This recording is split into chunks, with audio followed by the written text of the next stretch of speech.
So might be a minute or two before we actually begin. So don't go anywhere. All right, as we get ready for YouTube live, just a word, and our weekly Shabbat teaching. Welcome everyone to Just a Word. This is Kazakh Eliyahu Yasharal, along with my co-host Shamuel Phoebe. We will be here presenting to you, as you can see, the topic, the righteousness of slavery, kind of sound. So it is not a what should I say, a nice topic, nice sounding topic, righteousness of slavery. How can slavery be righteous? And that is what we are going to look at today. All right, should we record this? How much space do I have? Let me see if I have enough space to record this here. Yeah, let us see. Oh yes, I have 12.4 gigs. Is more than enough. So let's get this thing recorded. All right, so yes, so welcome once again as we dive into the word. I want to welcome everyone here, all members of the Just a Word family who are here with us today. Right, Kamash, Arnaldo, George and Jane, Amikai, Atara, Virginia, Naomi, Salali, Shelly, Dwayne, Anava, Fadi, Elisheba, Ziona, and of course, Shamuel. Thank you all for being here with us today. All right, so on to business now.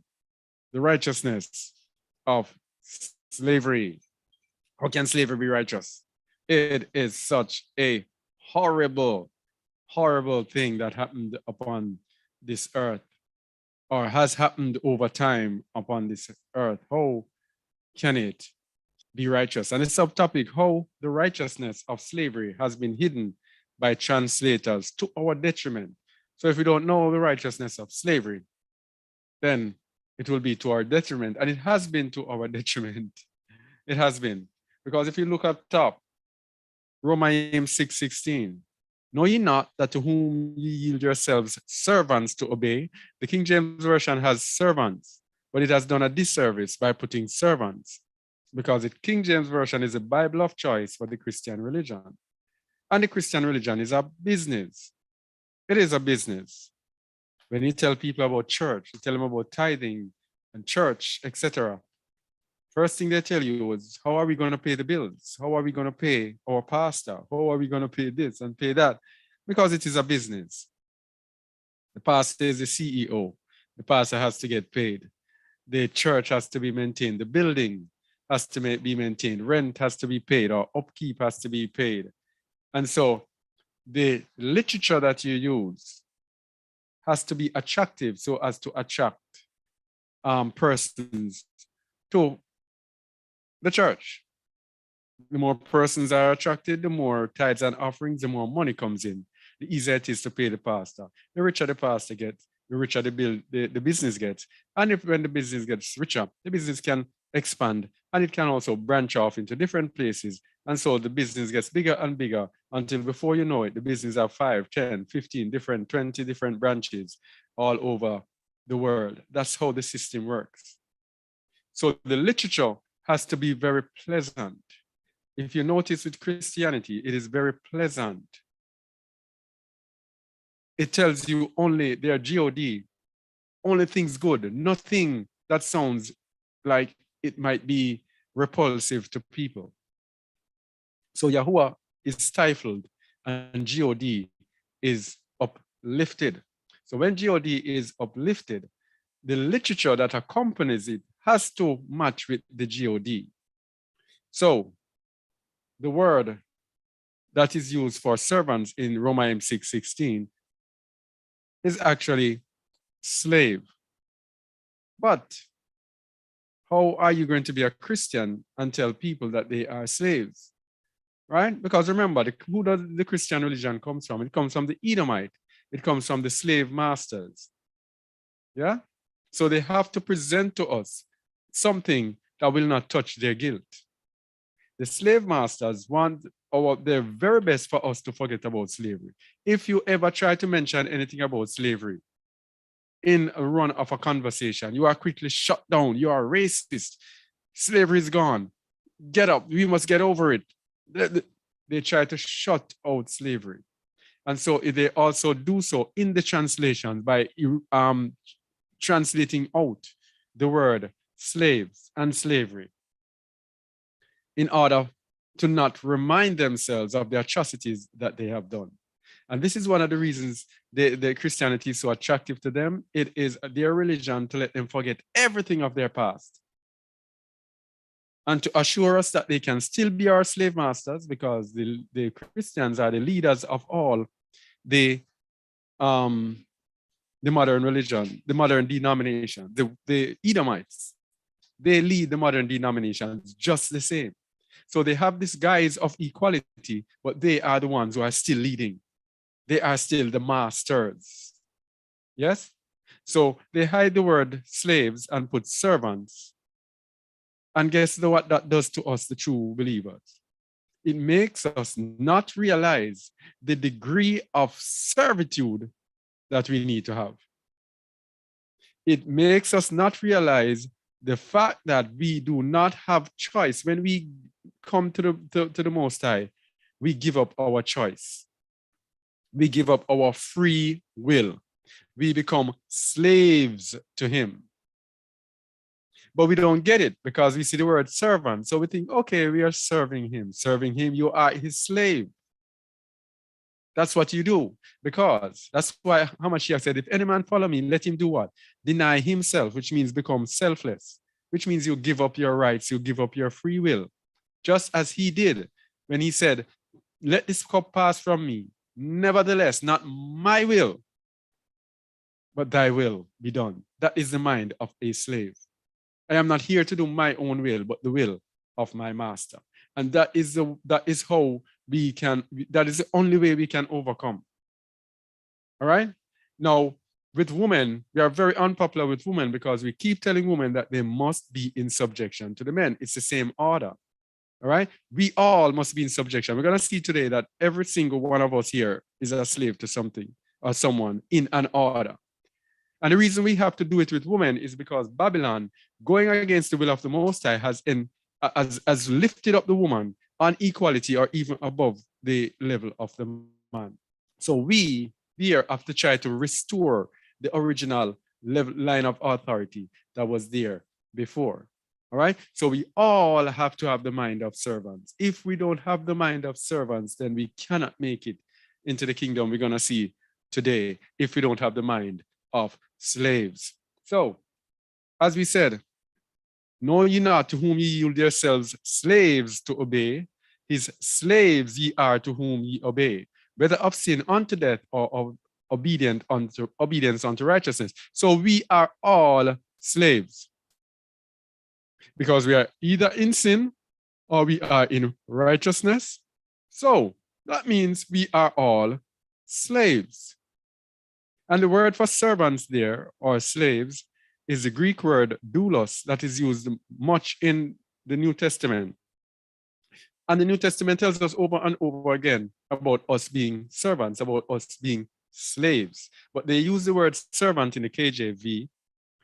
And that, of course, does us a disservice because, as I said before, we don't know the level of dedication and the amount of things that we have to give up to actually be walking in the way. So the word doulos is from G1401. It comes from G1210, a slave, literally or figuratively, involuntarily or voluntarily. So you can voluntarily become a slave. And that is what you do when you do what? When you deny self and pick up your stake and follow Yahusha. That is voluntary slavery. Okay? Frequently, therefore, in a qualified sense of subjection or subserviency. So that's why we tell, all the while we keep talking about subjection. And the main subjection you hear us talk about again is about the woman because of how Babylon has usurped the order. And we're going to let Shamuel give us a small, short summary of how Babylon has used material things to keep us in slavery. And that is to emphasize the fact that all of us are slaves because we came out of, like our people, the children of Yasharal, we came out of formal slavery. But then they brought us into Babylon and into Babylonian slavery. Babylonian slavery is a hidden type of slavery. We are enslaved to the Babylonian system, but it's under the guise that we are free. So our countries, for example, Jamaica, they say is independent. We are in this week of independence. The 6th of this August coming is our Independence Day. The 1st of August, that's day after tomorrow, is Emancipation Day. The day they say we were emancipated from slavery. This is hypocrisy because we are still in slavery, but that is how they do it. And Shamuel is going to tell us how they enslave us in the Babylonian system. To underline the point that we don't have to be sensitive about the word slavery because we're all slaves. Yep, that's it. We're all slaves. So Shamuel, can you all right. I don't know if you know what I'm talking about. What you spoke about on the radio. Just give a short synopsis. I know you find it hard to be short, but give us. Give us a short. I'm hoping we can pull through it quickly. All right, let's see how quick we can sum it up. So the word in the Revelations 18 verse I think verse 3. Let me just have a look quickly. I can use that to summarize this. Okay, so Revelations 18, let me start from verse 1 quickly. And after these things, I saw another angel come down from Shemaim, having great power, and the earth was lightened with his glory. And he cried mightily with a strong voice, saying, Babylon the Great is fallen and is become a habitation of devils, and the hold of every foul spirit, and the cage of every unclean and hateful bird. All nations have drunk of the wine of her wrath of her fornication, and the kings of the earth have committed fornication with her. And the merchants of the earth are waxed rich through the abundance of her delicacies. So these delicacies here are the very reasons why the entire earth is mad and drunken and do not want to comply to the word or the will of the Most High. The reason why many of us are finding it hard to flee in these times is because of how drunken we are on the seductive merchandises that she has given. All right. So Babylon, as we know, has become a cave, as the word of Revelation shows us. And in that sense, that which Babylon uses is a spell that is cast on us through her merchandises. And what are these merchandises that we are talking about? These are the things that get us drunken and get us seduced and beguiled by her sorcery. All right. The idea of all these things that supposedly we are entitled to, which is our houses, our cars, money, food, work in terms of business, careers, clothing, accessories such as watches, shades or glasses and all these things, and ornaments, bracelets, jewelry, weaves, cosmetics. And we know who leads in bringing or manufacturing these things for the children or for the people of the earth is these merchants who work for this Babylon, this whore. So the whore uses all these merchandises as a means to cast a spell on us, right? We idolize all of these things, and this is how Babylon entraps us or ensnares us to fall within the spell which is cast upon us. So oftentimes, why many people can trust the Most High with their lips, but with their heart, they want to know why it's very hard for us to obey the Most High and giving and denying ourselves is because of our attachment to the things that this whore has given. All right, Babylon has given unto us. So you look there, you will see the fornication. We are committing fornication with her. All right, we are victims, and we are in all this harlotriness with this whore. And not just that, Babylon or the devil has agents, and these agents are in the likeness or form of these merchants. And I'm sure many of us now know what merchants or who these merchants are. They are the great businessmen of this earth who manufacture all these things. All industries, corporations are run by these people, and they are extremely wealthy. They manufacture all these Louis Vuitton bags, all these Armani clothing, all these Calvin Klein, Nikes, you can name them. I'm sure we know all the brands. All the things that we love so dearly is manufactured and is led, and it's all from Hasatan, all right? Being propelled on this earth by her merchants who are wax rich because they partake in what? In fornication. So we also partake in fornication. The moment all these things we become attached to them, all right? And we find it hard to obey outrightly the word of the Most High. So we literally become slaves to Satan and enjoy dwelling in the cities of Babylon because we don't want to lose out, or we don't want to give up on all these merchandisers. I hope that's a great summary. Awesome. It wasn't great. It was awesome. As they say. Yeah.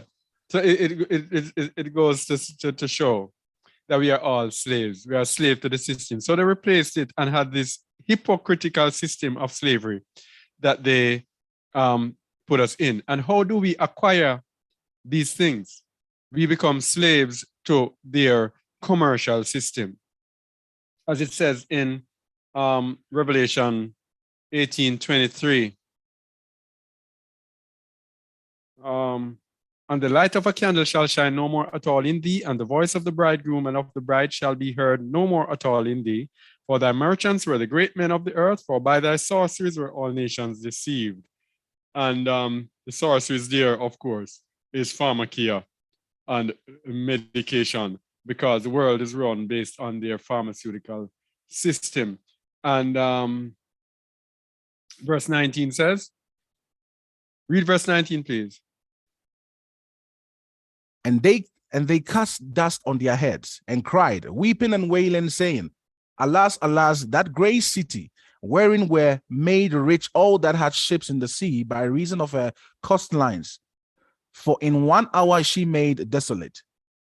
Costliness.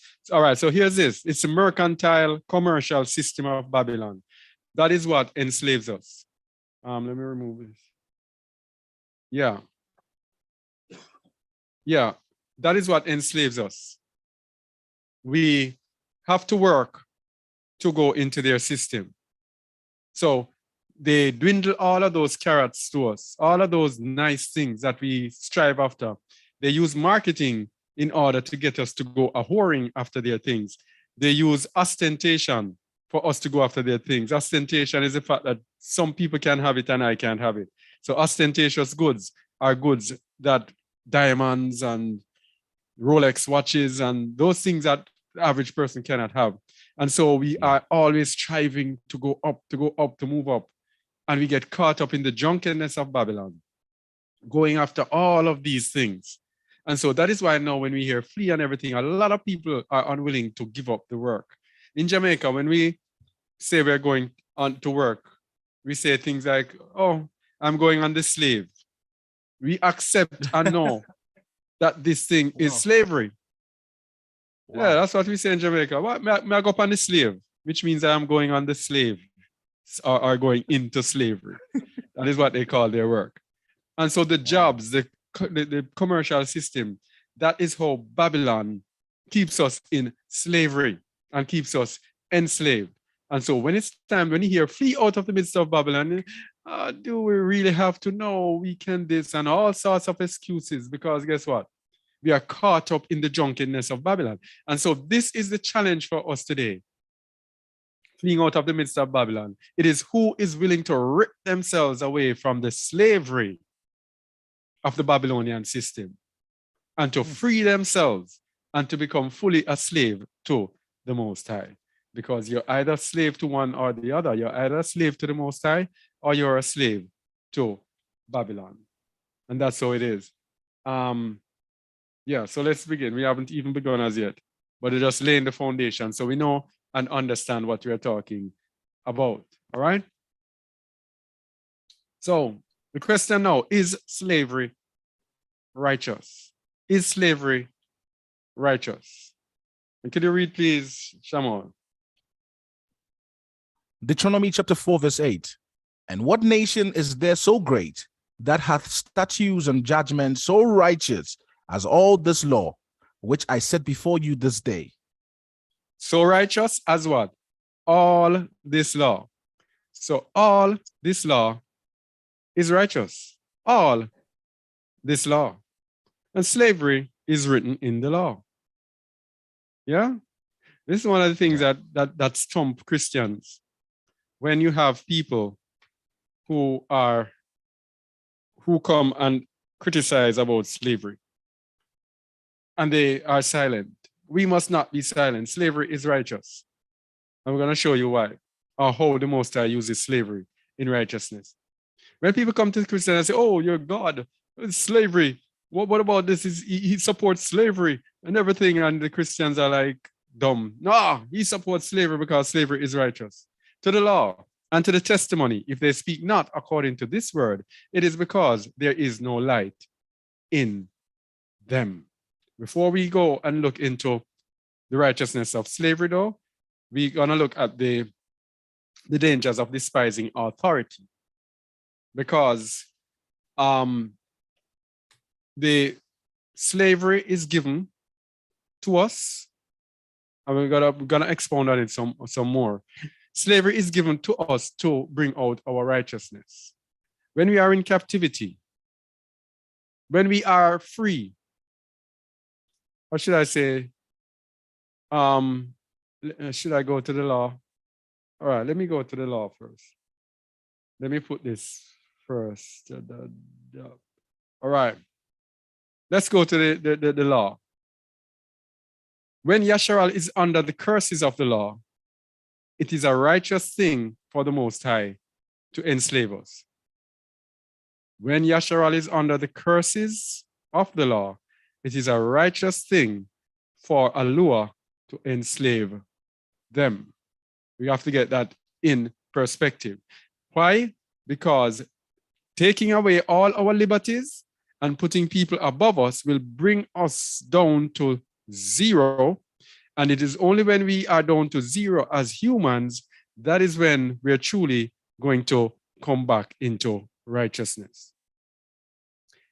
If we as humans are in righteousness and we are brought up here, yes, in righteousness, we are good. But if we are brought up here in unrighteousness, the only way to bring us back to any righteousness is to bring us right back down to zero. That's just how we are made. So that is why the Most High uses slavery, brings us down to zero. It is his mercy. And bring us down to zero and have people over us, harshly treating us. And then when that happens for a period of time, then we are going to wake up. And when we wake up, that is when now we are going to walk in true righteousness, because we are not going to forget what we went through. That's just how it is. So when Yashar is under the curses, it is a righteous thing for Alua to enslave them. Baruch 2, verse 30 to 35. I'm trying to do a different thing today to put the thing on the screen, because so people can see it. Baruch 2, 30 to 35.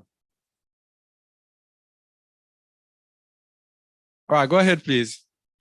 For I knew that they would not hear me, because it is a stiff-necked people, but in the land of their captivities, they shall remember themselves. You see that? Yeah. This is what slavery is for. In the land of their captivity, they are not going to hear me where they are now. Comfortable, everything good. They are stiff-necked. They're not going to hear me. But when I put them into captivity, then they shall remember themselves. So you see, it's the mercy of the Most High to put us in captivity. All right?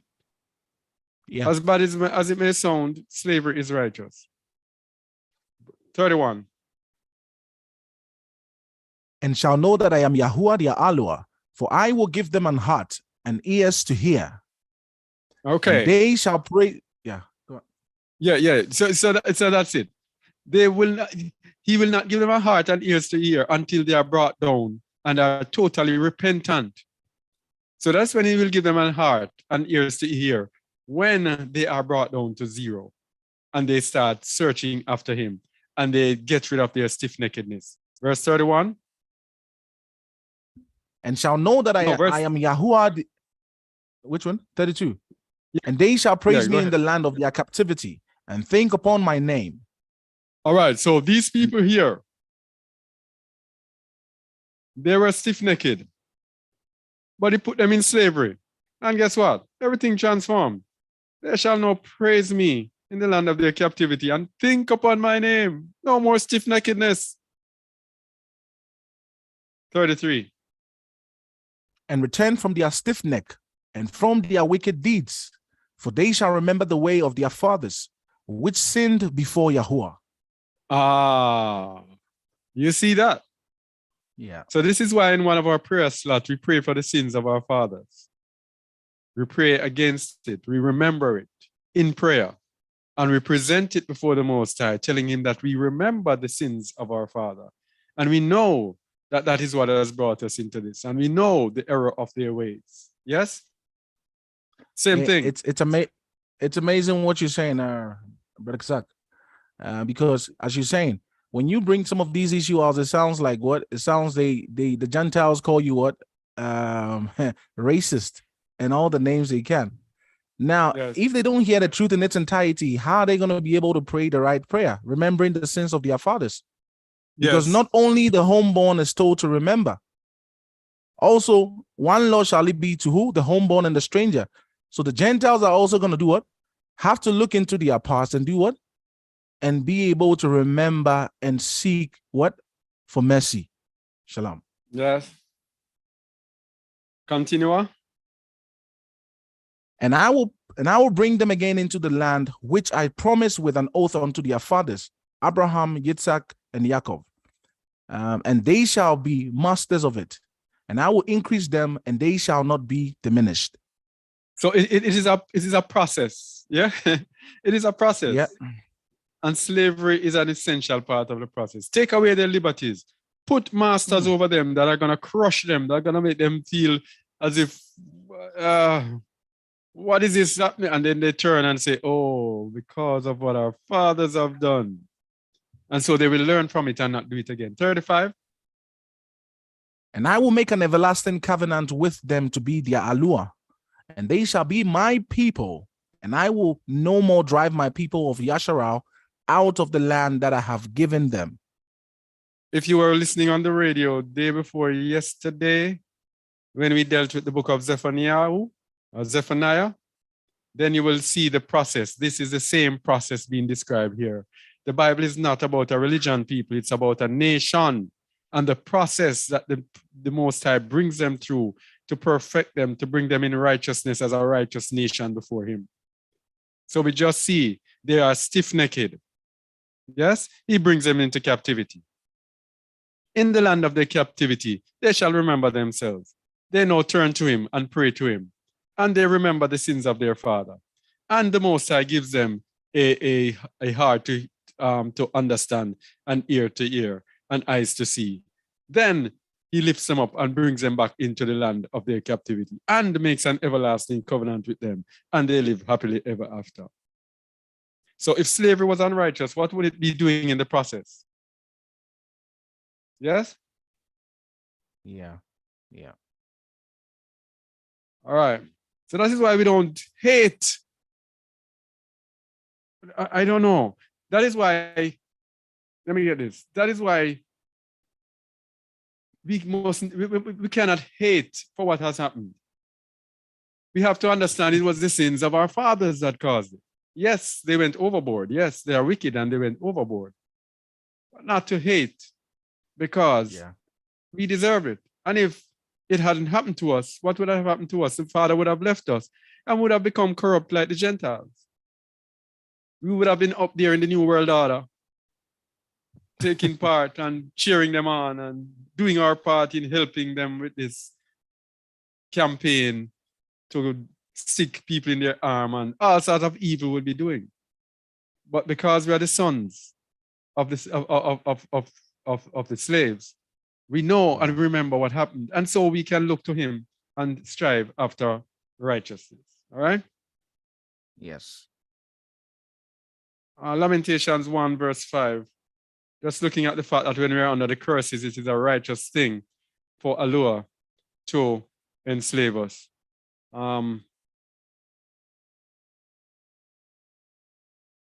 Lamentations 1 verse 5.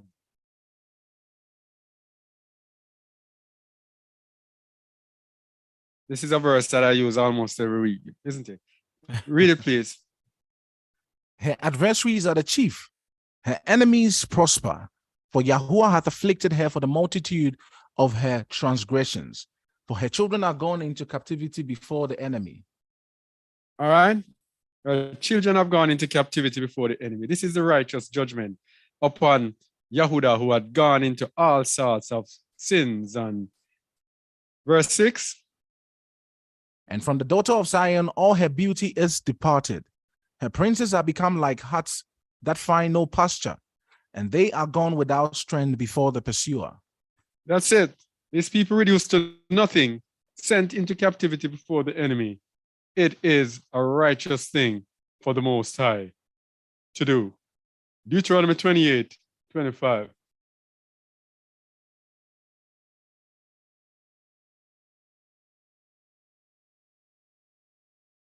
Read, please. Yahuwah shall cause thee to be smitten before thine enemies. Thou shalt go out one way against them and flee 7 ways before them, and shalt be removed into all the kingdoms of the earth. So this is, if the Most High is a righteous judge, then that means this is what? Righteous what? Judgment. Righteous judgment. All right? So, slavery, righteous before the Most High, righteous tool in the hand of the Most High. And verse 29. Where am I? 29. Read, please. And thou shalt grope at noonday, as the blind gropeth in the darkness. And thou shalt not prosper in thy ways, and thou shalt be only oppressed and spoilt forevermore, evermore. And no man shall save thee. No man shall save thee. This is what we went through. This is righteous judgment. Because he took us out of the wilderness, brought us into the promised land with a mighty hand and stretched out arm. And guess what? Jeshurun waxed fat and grew thick and went after the idols of the other nations, rejected the Most High's laws, despised it, stepped on his laws. After our fathers had made an agreement that if we did this, then this would happen to us. Okay? Yeah. And to Righteous emphasize judgment. that point, Yeah. to emphasize a righteous judgment, it says no man shall be what? No man shall save us. Save thee. And there's a reason. There's a reason why all these activists, these philanthropists, Marcus Garvey, all name them, all the men that attempted to try and rescue the children of Yasharal were all killed. Mm-hmm. Yeah. By the way, Ziona just reminded me that's what we were speaking about this morning. Yeah. Verse 36. Yahuwah shall bring thee and thy kin, which thou shalt set over thee, unto a nation which neither thou nor thy fathers have known. And there shalt thou serve other gods, wood and stone. Slavery again. And by the way, this is why we have Christianity serving other gods. This is why it's important to know who you are when you know you are the children of Yasharal, and you know that you were brought from where you were into this land and were made to serve gods, the gods of Christianity that our fathers never knew. Then you know that this is in fulfillment to this prophecy, and then you know you can kick Christianity outside because you then prove that Christianity is a false religion that serves other gods, right? This is Islam and Christianity right here in this verse. These religions position themselves as the truth, and this is the Father's way, and they worship the Father and everything. These prove to you because some of our brothers and sisters were brought over in the Arab slave trade and brought into their lands and are now serving Allah, thinking Allah is the truth, just as our brothers and sisters are serving JC, thinking JC and God are the truth. Okay? 43 to 44 and 43 to 44.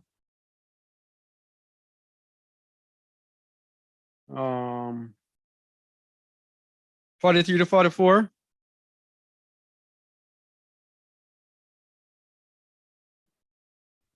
The Shamuel, stranger that is there? within thee shall get up above thee very high, and thou shalt come down very low. Continue. He shall lend to thee, and thou shalt not lend to him. He shall be the head, and thou shalt be the tail. This is a righteous thing for the Most High to do. When he brings us down and makes us the tail, even the stranger that comes among us is going to rise up above us. That's how he does it. He brings us right down to the very bottom. He brings us down to zero. Lending to us, we have no power whatsoever. Verse 48. Therefore shalt thou serve thine enemies, which Yahuwah shall send against thee, in hunger and in thirst and in nakedness and in want of all things. And he shall put a yoke of iron upon thy neck until he have destroyed thee. Oh, this is righteous judgment. Sounds harsh. Yes, but we also have to understand that when the Edomites were doing this, yes, not justifying their actions because they really went overboard. When they were doing this, they were doing the will of the Father. Okay? So that's why the Most High gave the order, you shall not hate an Edomite, for he's your brother. So we do not hold grudges. And this is what we're going to show later on. We do not hold grudges against these people in the sense that we take it personal and get angry with them just because of who they are. All right? Yeah. So, bro, before you move on, can we look at the slavery in this? Because it ties down to your theme, to your message, to your topic. Because many might be saying, I don't literally see myself in chains and shackles and all that. So where's the slavery you guys are talking about? Now, verse 48 here in this scripture here really does break it down, and it's all around us. All right. We will serve our enemies, which Yahuwah shall send against us in hunger. All right. Many people are literally working jobs they know they're not supposed to be working just to feed themselves, clothe themselves because of this curse. So you do any job, any menial job. All right. And in thirst. So we have an appetite for what? For everything, for clothing. We want to be seen. We want to feel significant. So we become a slave to Babylon, the system Babylon, which was brought upon us because of the sins of our fathers. So we are still serving. Many people are in debt buying clothes, have taken clothing on accounts, isn't it? Who owns all these industries? Who owns all the banking systems? It is the very same stranger the Most High says will rise up high above us, and we will go down low. And it says here, in want of all things. If you can see want of all things, there we go. Which people? We know our people love things. They have become victims to all these Cadillacs, Mercedes, all the name the brands. When you see all the music artists, icons of this earth, the Negroes, our brothers and sisters, Yasharal, who represent the music entertainment scene. You see them with blings on their neck, gold chains and glasses and all these materialism. Why? And they are used, obviously, to whet the appetite of the children who are still in slavery. This is how Babylon is enslaving us till this day. So if you're wondering that, hey, where's the slavery? Here you go. The slavery is why right before you, many are in mortgage, have taken big house loans and are paying 20, 25, 30 years of your life. Yes. There is nothing more slavery than that. You work and you can't afford to lose your job. So because you want to maintain that lifestyle, that house, everything your boss says, even if he sends you to go kill, you will go kill and not question him because you have to pay your bond. You want to live and maintain that lifestyle. This is the slavery we are talking about. Shalom. Yeah, how many times we've heard about people speaking about losing their homes in the United States? Just one slip, one financial doldrum they go in, bam, they go behind in their payments. Bam, after a while they become in danger of losing their homes. And so you become a slave to the system.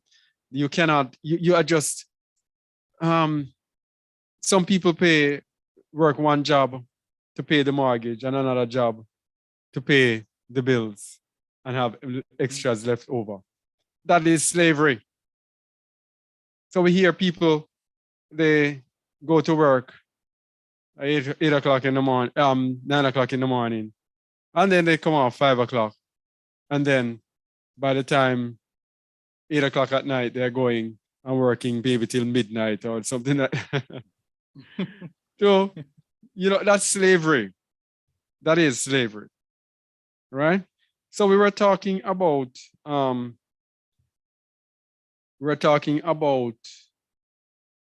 Yashar is under the curses. But when Yashar is not under the curses, then it is a whole different ball game. Let me get Deuteronomy 28, 1-2. Read, please. And it shall come to pass, if thou shalt hearken diligently unto the voice of Yahuwah thy Elohim, to observe and to do all his commandments, which I command thee this day, that Yahuwah thy Elohim will set thee on high above all nations of the earth. All right, you see that? Yeah. When Yasharal are in obedience, then the roles are reversed. So it might sound harsh. Slavery might sound harsh to us when we are under it. But when we turn and obey him, and that is just how the world is, people, let me just tell you, take it or leave it. Yahuwah says, Ahaya Ashar Ahaya. I am that I am. Meaning this is me. I'm not going to be anyone else to please you. So if you take me and change my name and call me G-O-D, G-O-D cannot be me. I am that I am. And this is how I run things. It's all about Yasharal. It's a world that is for Yasharal. If they disobey me, they're going to be in slavery. When they turn and now obey, they are going to be your slave masters. That's just how it is. So us going through this slavery for these, we are not bitter. We are just anticipating our time to come. That's it. Anticipating our time to come when we will get rest from all of this bondage of Babylon. And the Most High will lift us on high above all nations that are upon the earth. And verse 2. Verse 2. And all these blessings shall come on thee and overtake thee, if thou shalt hearken unto the voice of Yahuwah thy Elohim. So that's just it. Verse 7. Yahuwah shall cause thine enemies that rise up against thee to be smitten before thy face. They shall come out against thee one way and flee before thee 7 ways. That's it. And That is why he promised Yasharal. This thing is moving slow. That's why I promised Yasharal this in let me get it.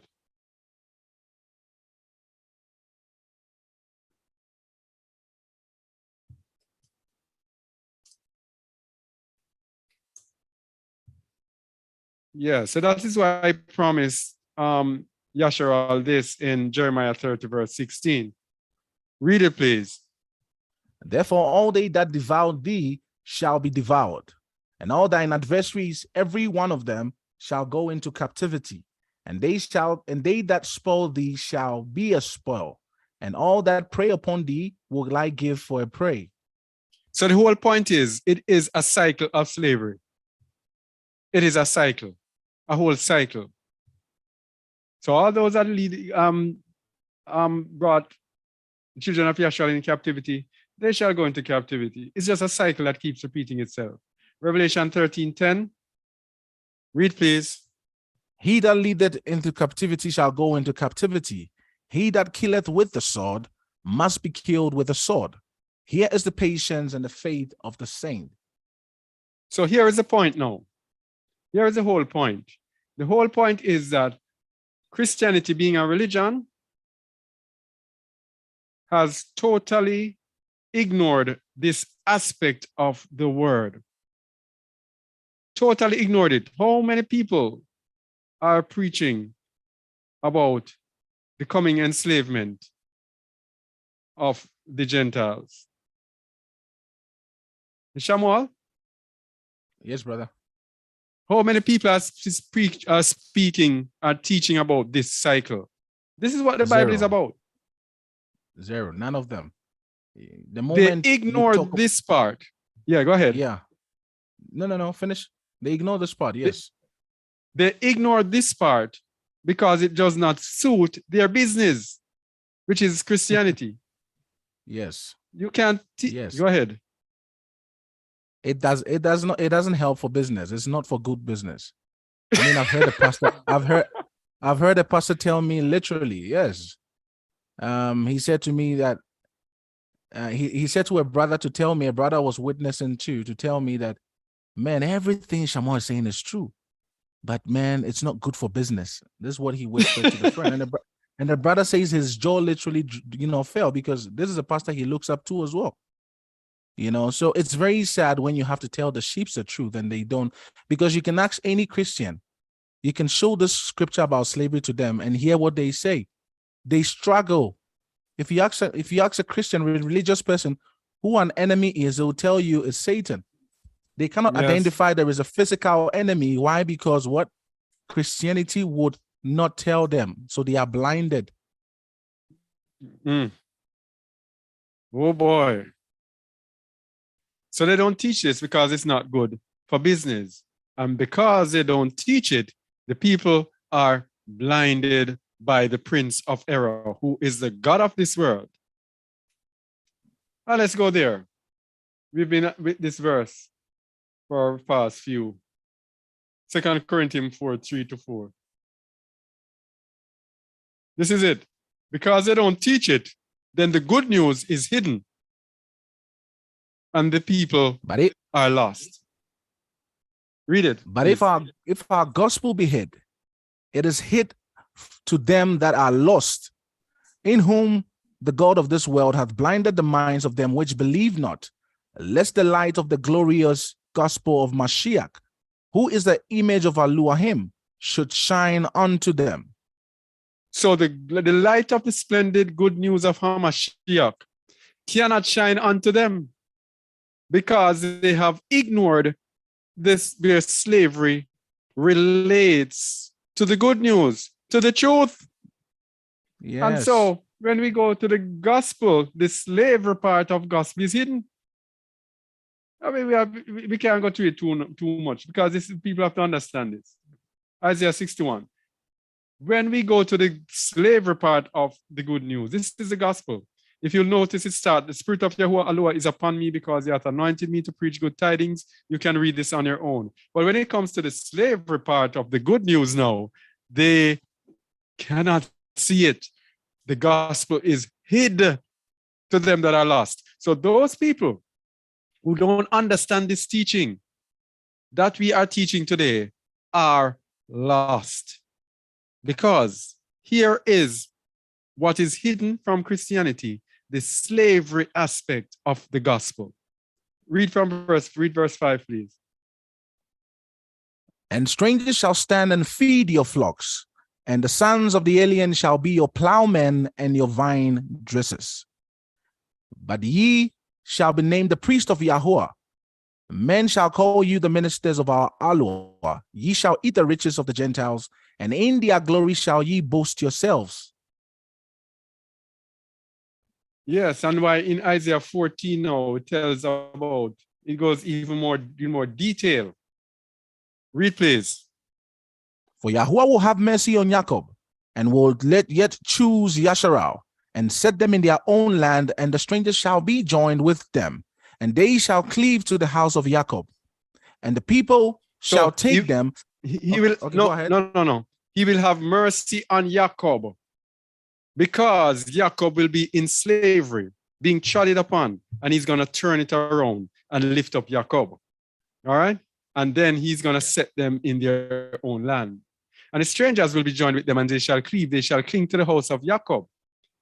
Verse 2, Christianity does not teach this. Read, please. And the people shall take them and bring them to their place, and the house of Yasharal shall possess them in the land of Yahuwah for servants and handmaids, and they shall take them captives, whose captives they were, and they shall rule over their oppressors. All right. So I want to know now, Shamuel, at what time is this going to take place in the Christian calendar of things? Because they are going to be raptured away. When will this take place in their calendar? Can you tell me? Well, it doesn't show anywhere. It's not on the calendar. we are just going to heaven. That's it. There's no space.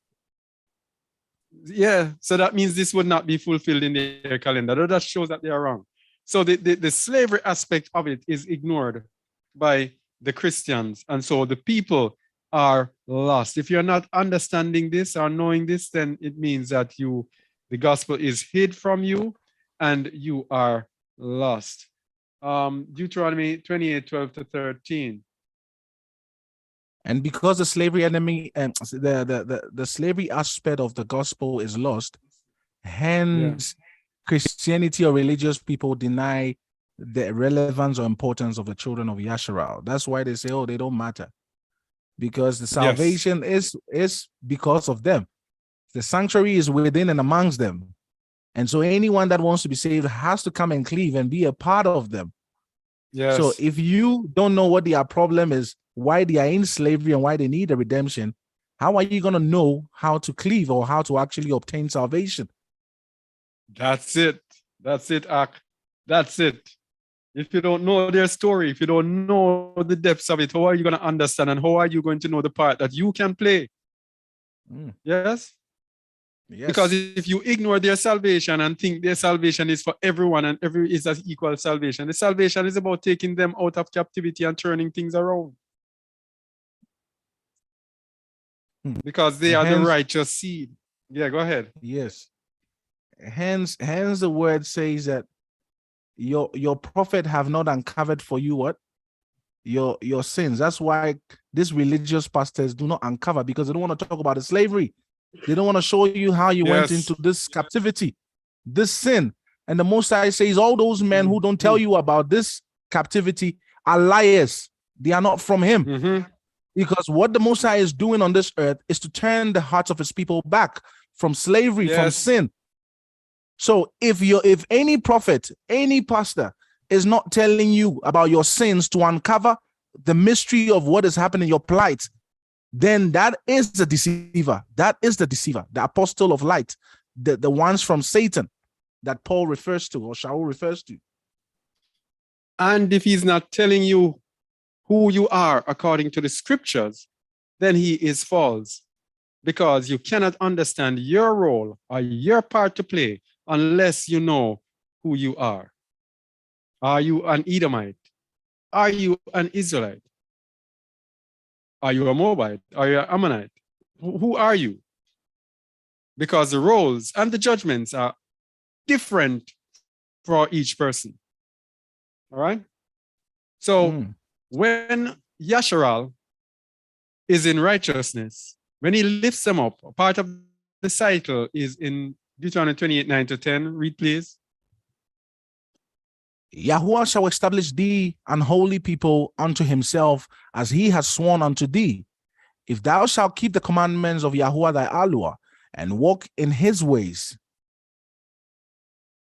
All right. So who is it promised to be unholy people? The children of Yasharal. One nation. Unto himself. That's as personal as you can get. Unholy people unto himself. Can you imagine that? This is a nation that is currently going through the slavery, the last part of their slavery. And verse 10. And all people of the earth shall see that thou art called by the name of Yahuwah, and they shall be afraid of thee. Oh, they shall be afraid of thee. There comes servitude now. And so the whole world will be subservient to this nation. That country they call Israel, is the whole world subservient to them? Is the whole world afraid of them? We see even some little, the people are making some little rockets, Hamas and all of those people. Making rockets and sending them. They're not afraid of them. Yeah. And all the people shall see that they are called by the name of Yahuwah. They know, and they tell you that these are not Yahuwah's people. Yeah. Yeah. Yeah. And verse 12 and 13, verses 12 and 13. Let me get it up on. All right. You can go ahead. Yahuwah shall open unto thee his good treasure, the Shamayim, to give the rain unto thy land in the season, and to bless all the work of thine hand, and thou shalt lend unto many nations, and thou shalt not borrow. Continue. And Yahuwah shall make thee the head, and not the tail, and thou shalt be above only, and thou shalt not be beneath. If that thou hearken unto the commandments of Yahuwah thy Allah, which I command thee this day to observe and to do them. All right, so we see two different sides of the coin in Deuteronomy 28. Huh? I'm saying, yeah. Anyway, that's, you just go ahead, bro. All right. So we come now to the law of tributaries. This is when Yasharal is lifted up. When Yasharal is lifted up, all nations will be subservient to them, because the Most High is going to make them be dominant. And so he gave this law of enslavement unto the children of Yasharal. We've used it a couple times as well. Read, please. When thou comest near unto a city to fight against it, then proclaim peace unto it. All right, so first I have to proclaim peace unto the nations. So when we go out there and we are preaching, we have to preach the word to all nations. This is what a lot of people don't understand.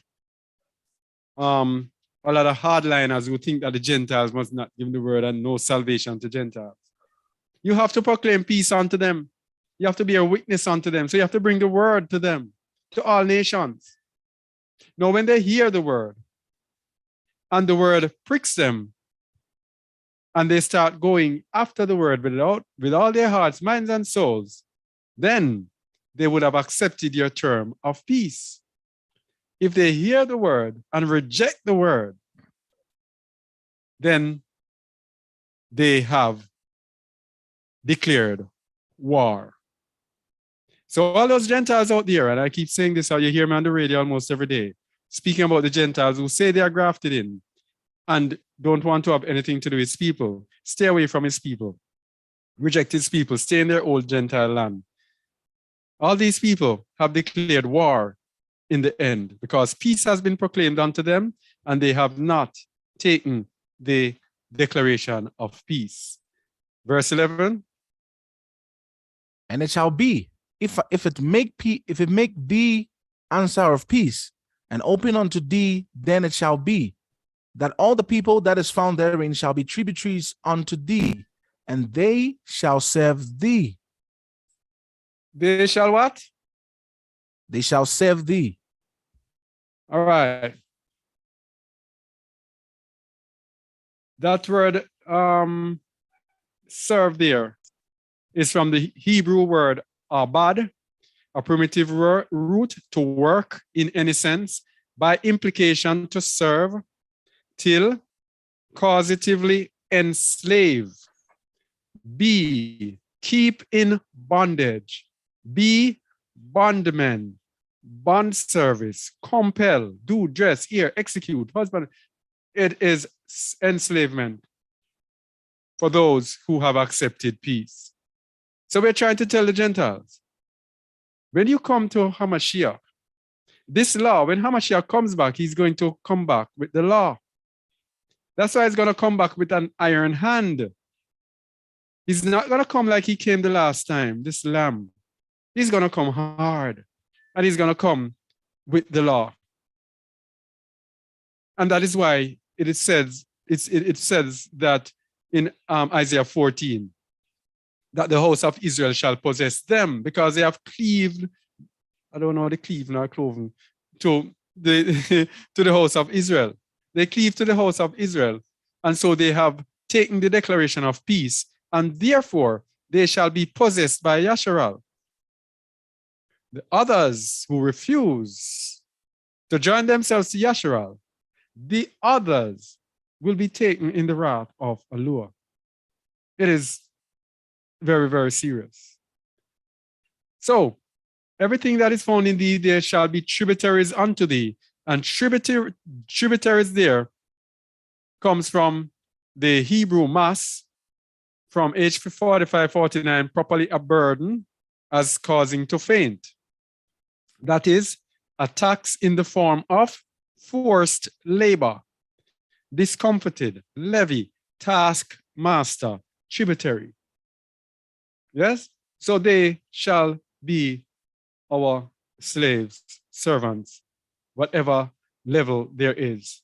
Some of the nations will become tributaries by paying a tribute, tax unto Yasharal. That's why it says you shall eat the riches of the Gentiles. That's just how the story goes. And if it make no peace with thee, verse 12. And if it will not make peace with thee, but will make war against thee, then thou shalt besiege it. Continue. And when Yahuwah thy Allah hath delivered it into thine hands, thou shalt smite every male thereof with the edge of the sword. But the females? Do you know something came to me? Can I share quickly? Yes. On 13. Now we see that it's not a coincidence why Babylon has launched an attack on male, right? On the men. Yes. Now there it is. This is a reason why, because it's the same thing that is going to happen. To disarm the nation and to rule over a nation, you need to what? You need to disarm the men. And there's a reason why there's been a continuous attack on the what? On the righteous, on the children of Yasharal, specifically the men who represent authority or who are supposed to uphold judgment, righteousness on the earth. All right. All right. Verse 14. But the women and the little ones and the cattle and all that is in the city, even all the spoil thereof, shalt thou take unto thyself, and thou shalt eat the spoil of thine enemies, which Yahuwah thy Allah hath given thee. All right, but we hear Babylon in the end. Let me see if I can find it. Jeremiah, is it 50 or 51? Let me get it. No.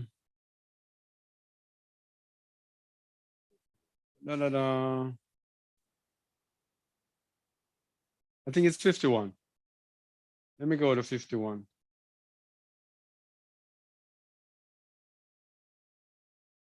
All right. So in the destruction of Babylon, the Most High spoke and prophesied that even the women and the children will be destroyed. And he was saying that his people would do it. Jeremiah 51:19. Read, please. The portion of Jacob is not like them, for he is the former of all things, and Yasharal is the rod of his inheritance. Yahuwah of hosts is his name. All right. Yasharal is the rod of his inheritance. The rod there means the beating stick, the stick that he will use to discipline other nations. Continue. Thou art my battle axe and weapons of war. For with thee will I break in pieces the nations, and with thee will I destroy kingdoms. All right, so let us see what else he will do with them. Verse 22. With thee also will I break in pieces man and woman, and with thee will I break in pieces the old and young, and with thee will I break in pieces the young man and the maid. All right. So in the end, in Babylon's destruction, there's not going to be any woman that is going to be spared or taken for a spoil.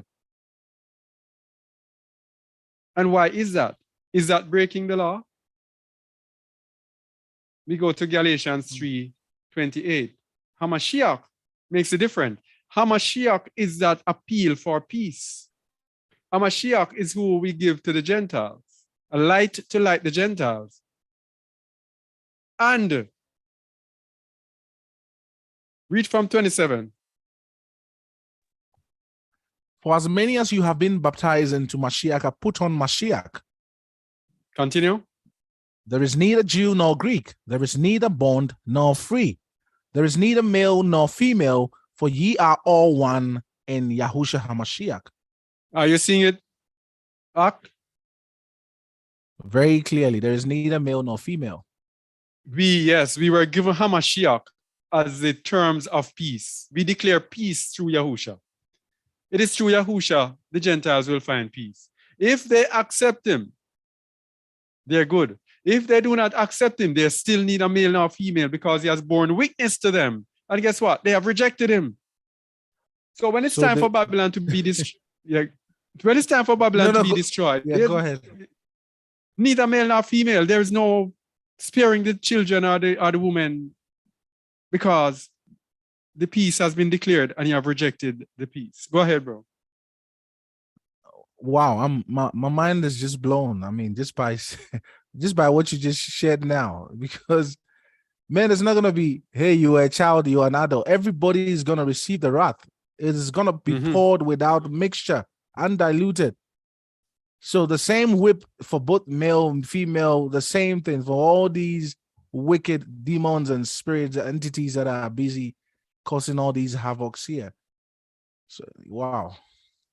In other words, we need to heed to the order of the Most High, because Yahuwah is not the author of confusion, and the order is very important. Hence it says the head of Mashiach is Yahuwah, the head of man is Yahusha, the head of woman is man, and it goes on and on and on orderly.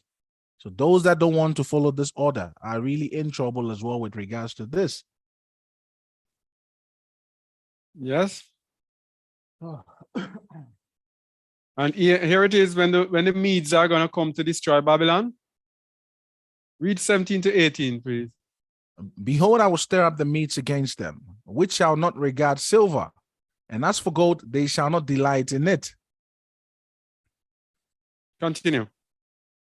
Their bows also shall dash the young men to pieces, and they shall have no pity on the fruit of the womb. Their eye shall not spare children. All right. Everybody's going to be destroyed. You see in the destruction of Babylon. No spoil of the women and children this time, because they have been given Hamashiach as the terms of peace. And having rejected him, hey, go ahead. So their bows being the nuclear weapons, the rockets.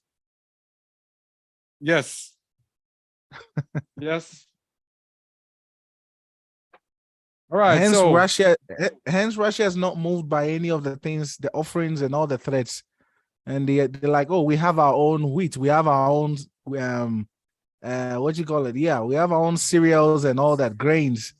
You know, we don't yes. want anything. They don't want money. They don't want. Yeah. You're on Right.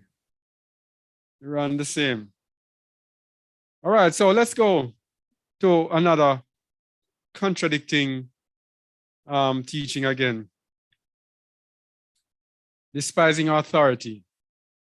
The dangers of despising authority, because there's a lot of people I've seen people look down, ridicule.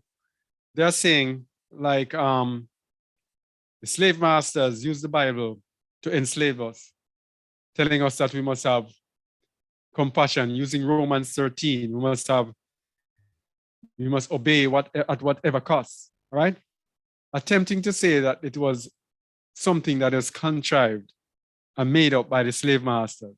A lot of them say that the Old Testament was put together for slavery, but they don't understand that slavery is righteous and that being in subjection is righteousness before the Most High. So each and every one of us at all times must be in subjection.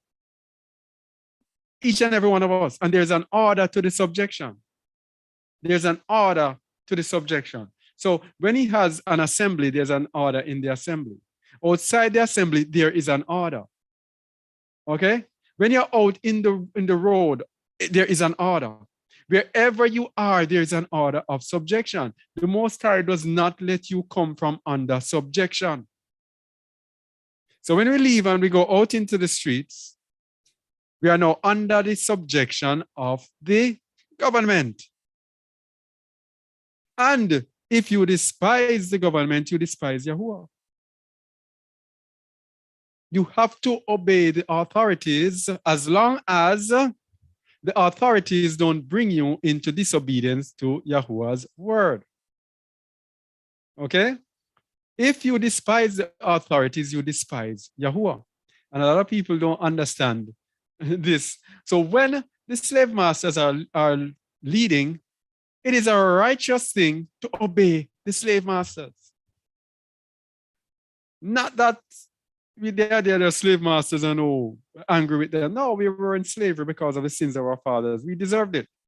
So let's begin by looking at the dangers of despising authority, something that some people look down on and say it is wrong for us to be obeying these people. Exodus 22:28. We're looking on the righteousness of slavery. Let me get this thing up on the screen.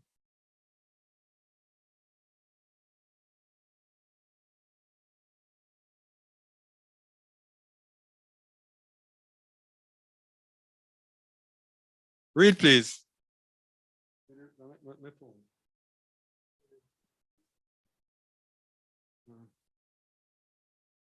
Read, please. All right. Thou shalt not revile the gods, nor curse the ruler of thy people.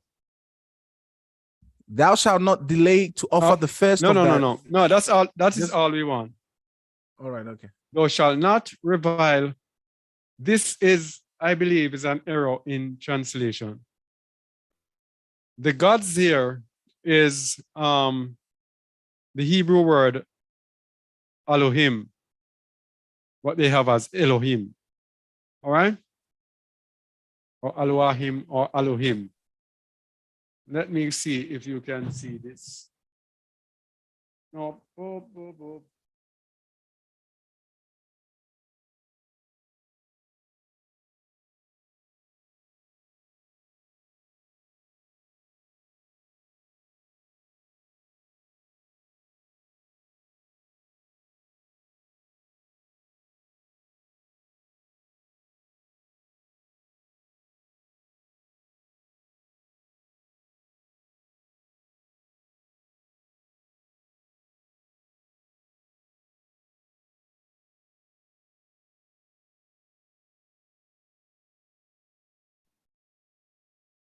Hi family. Where's Anne? Did she move out? She needs to come back. She needs to come It back says onto she the left. platform. If It says she left. That's Okay, what the and thing if you're said. It showed listening, up that she if you're left. listening on YouTube, I want you to come back into the room, or we'll lock you out. All right. We receive the fullness and the entirety of the word, not some part. We need the full truth and not partial truth. So even the ones that make us uncomfortable, we have to be able to sit through them and be able to receive. All right, which is part of obedience.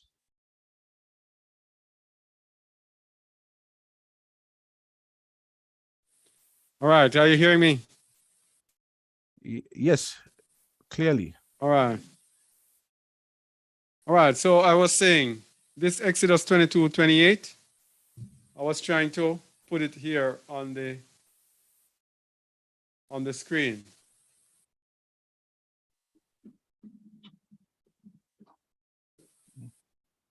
Thou shalt not revile Elohim, nor curse the ruler of thy people. The original Hebrew says Elohim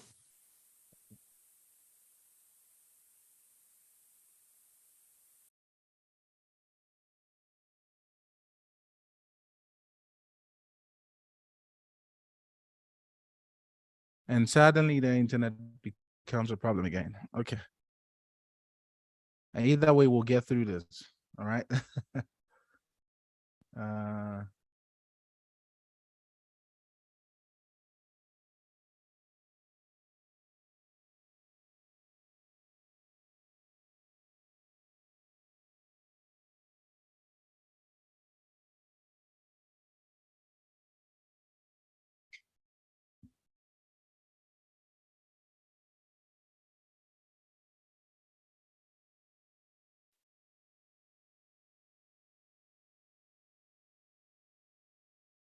All right, so we're just still experiencing a bit of technical glitch, difficulties. I think the network is a bit bad on Brother Kazakh side.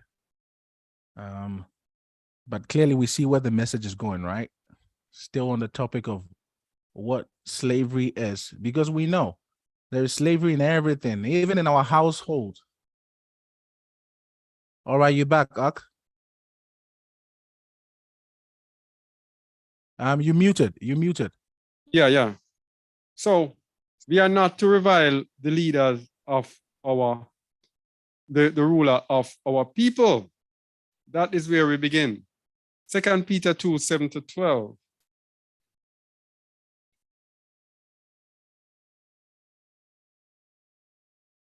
Oh, this internet boy. It was going so nice.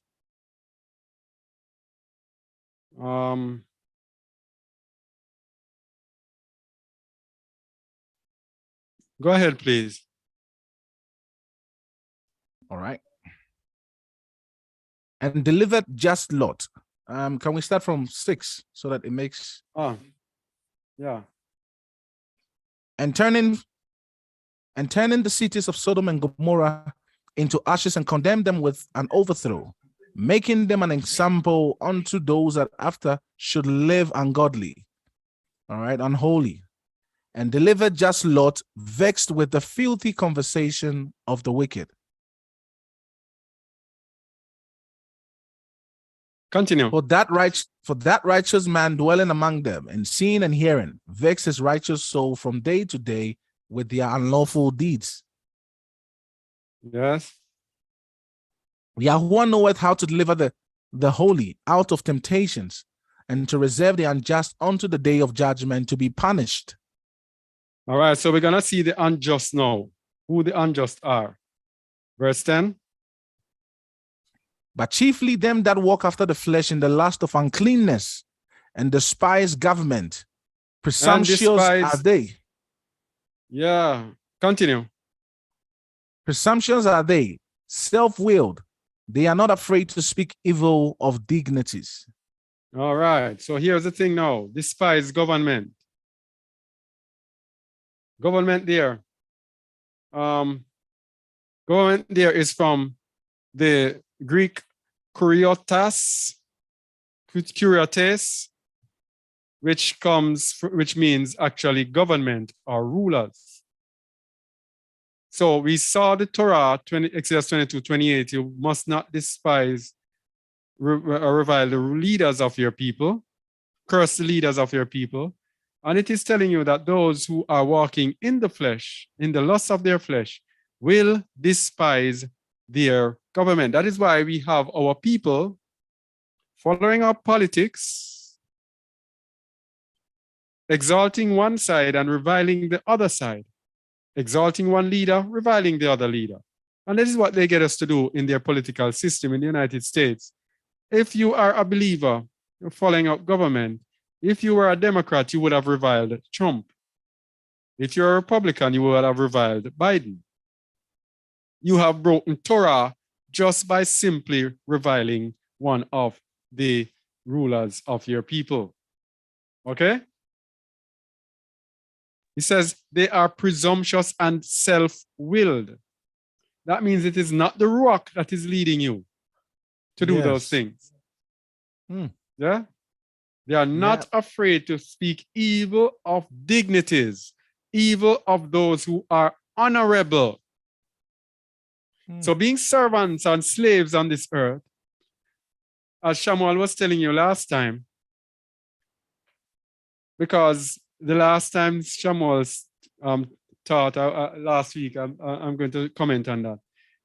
Shamuel was speaking about how we no longer have the right to do certain things. You no longer have the right. You don't have the right as a true believer to be speaking evil of any leader of your people, or not even any leader of any dignities. Anyone that has been set up in authority, you have no right to speak evil of them. Yeah? Yeah. So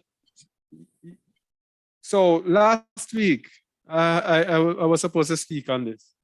Last week, when this teaching here was supposed to be presented last week, but the internet kept giving problems upon problems, until I said, whispered a prayer to the Most High and says, if it is your will, let it go through. But if it is not your will, then I'll just give it up. And so it continued, and I just gave it up. And Shamuel told Shamuel to present something. And what was laid on his heart was to present about denying self. And as the teaching wore on, I realized that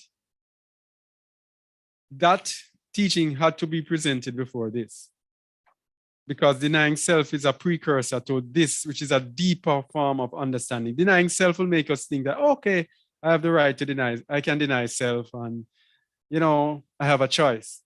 But this teaching will show you that you have no choice. You simply have to deny yourself, or you're going to be lost. So this is a deeper dive into what Shamuel was teaching.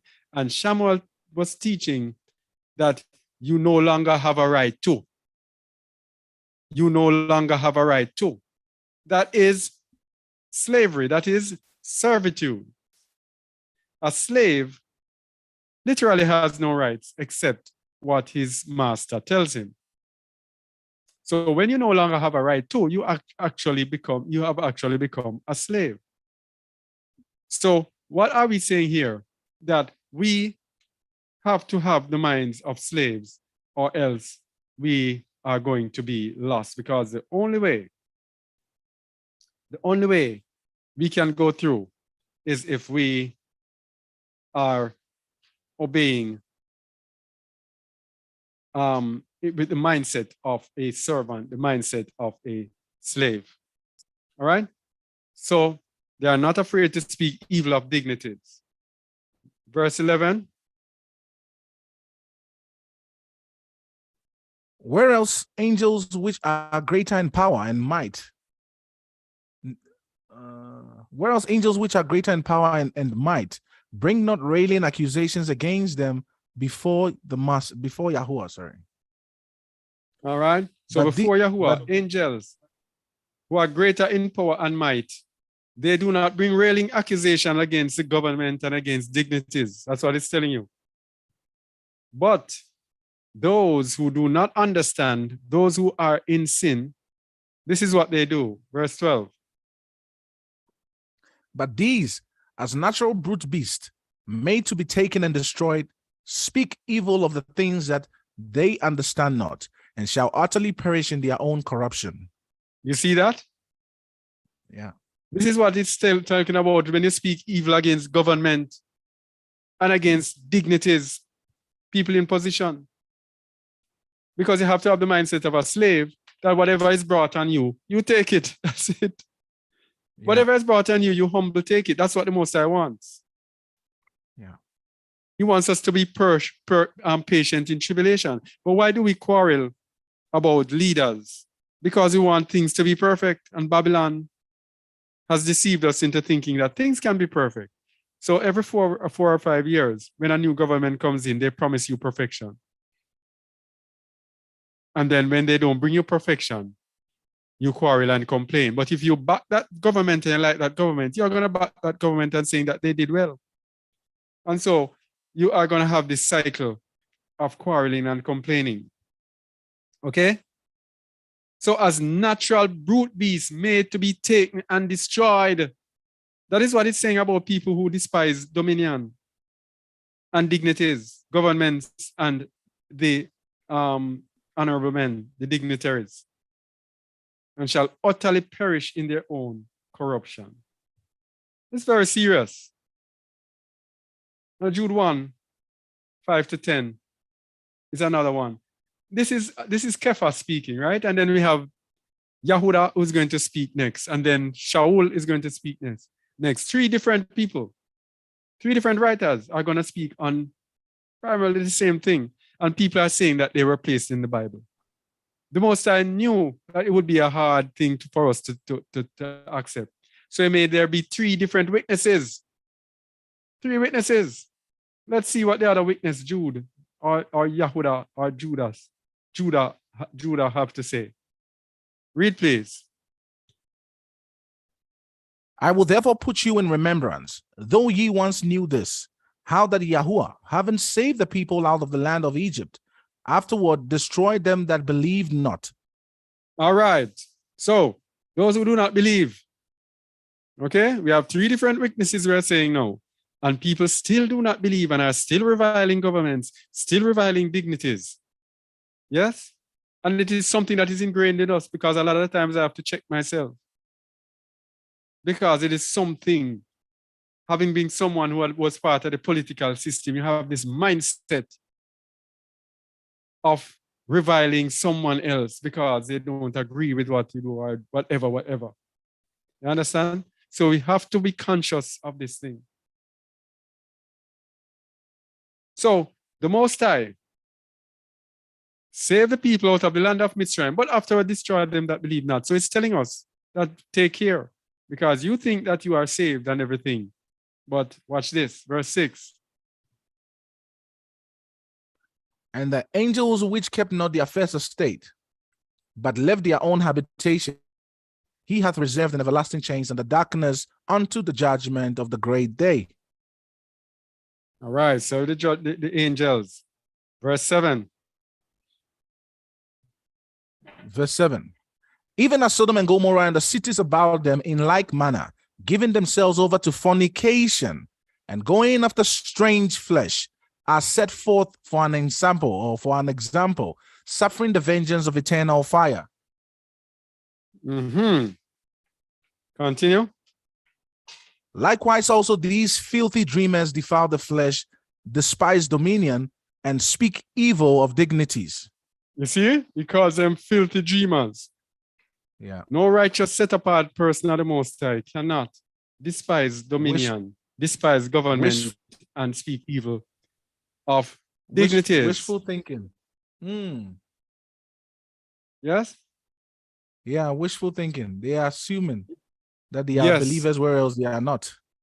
Yes. Verse 9.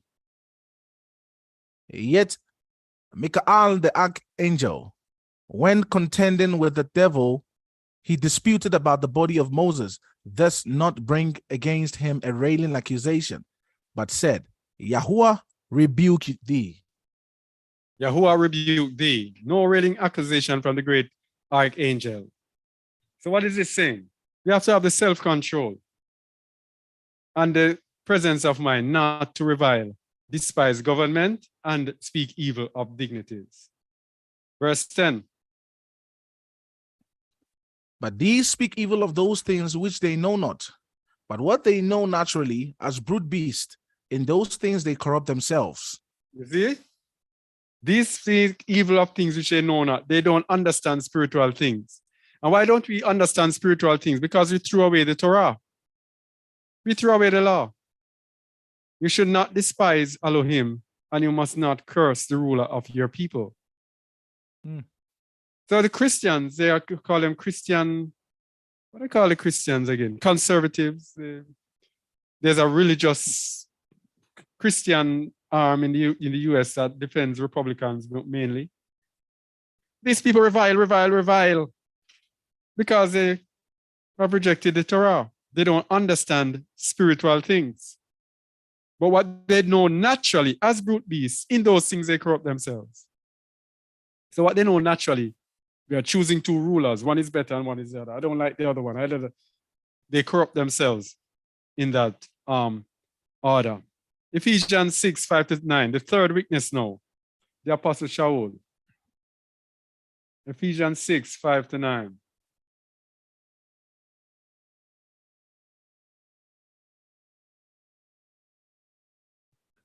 Read, please. 7th, be obedient to them that are your masters according to the flesh, with fear and trembling, in singleness of your heart as unto Mashiach. All right, servants here. What does that mean by servant? If we look on other translation, the CEV says slaves. You must obey your earthly masters, show them great respect, and be as loyal to them as you are to Hamashiach. Let's see what the ESV says. Bond servants, obey your earthly masters with fear. And it's the same thing as slave, right? Yes. Obey your earthly masters with fear and trembling, with a sincere heart, as you would Hamashiach. So they are saying that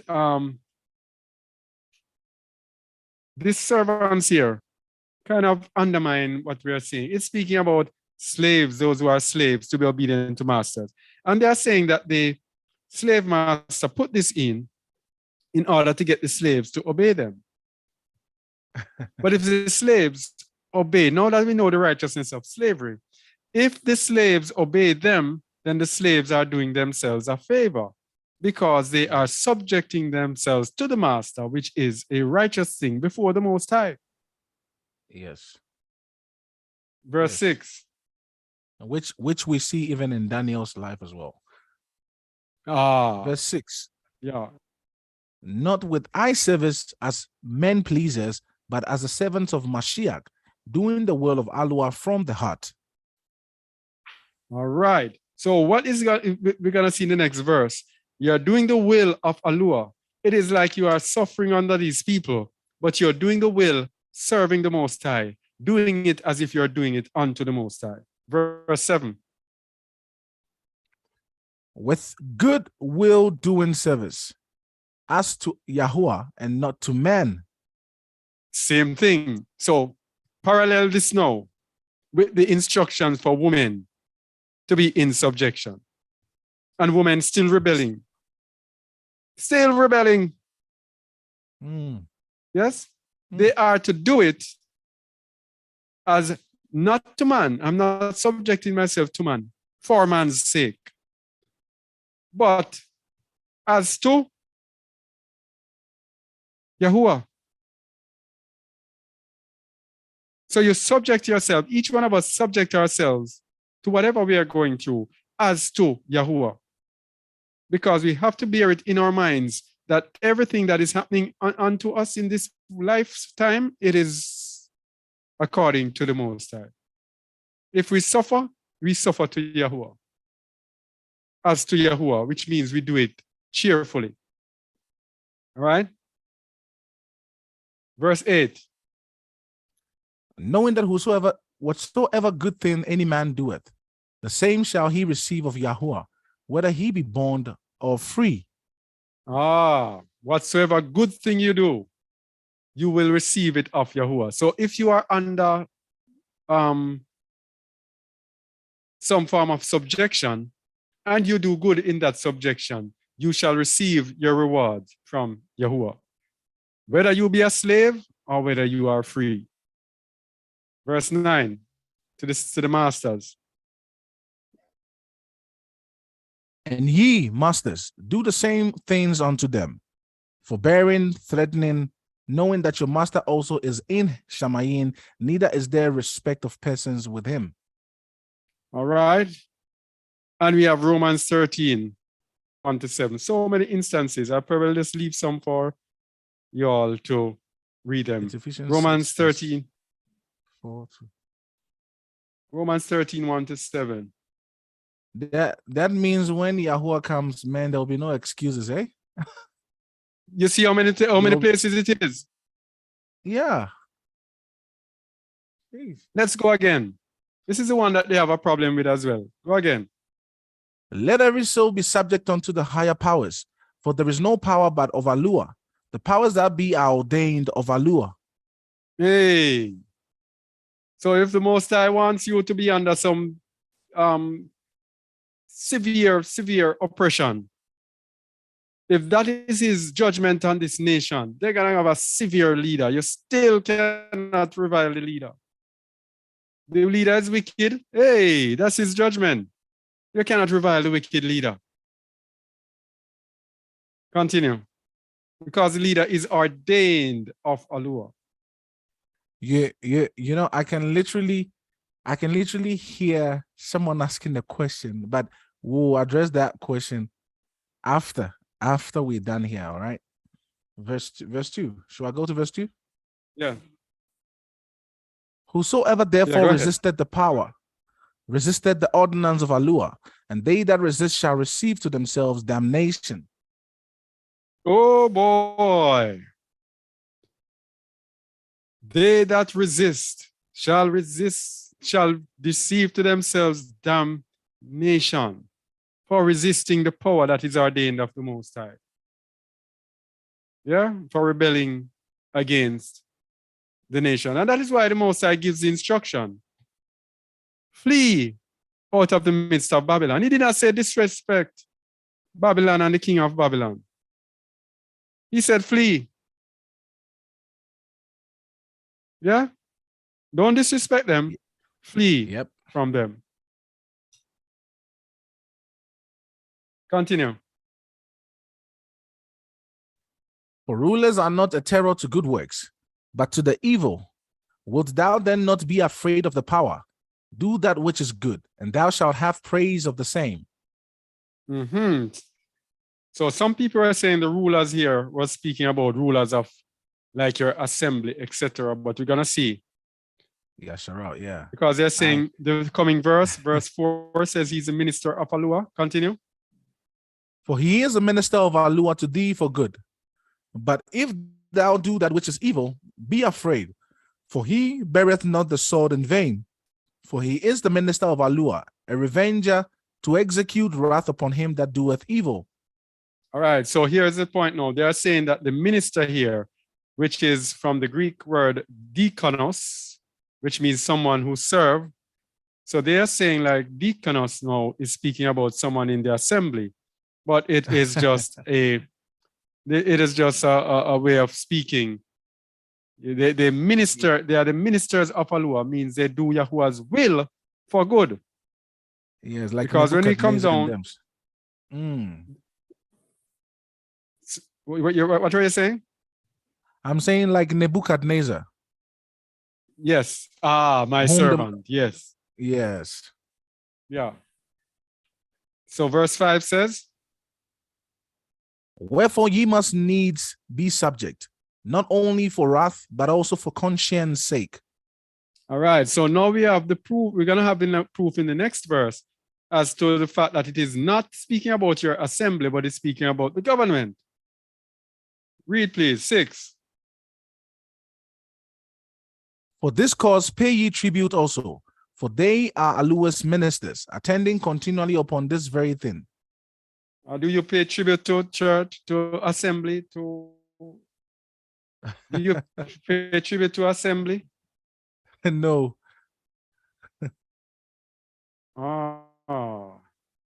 Tribute is a general toll on goods or travel, a tax. All right? We don't pay taxes to the assembly. Verse 7. Yeah. Render therefore to all their dues. Render to all their dues. Tributes to whom tribute is due. Custom to whom custom. Fear to whom fear. Honor to whom honor. All right. So you don't pay custom to assembly, not tribute to assembly. Okay? So it's speaking about the government that you are under. And so we have other, let me show you other verses we have that I can reference and you can look them up yourself.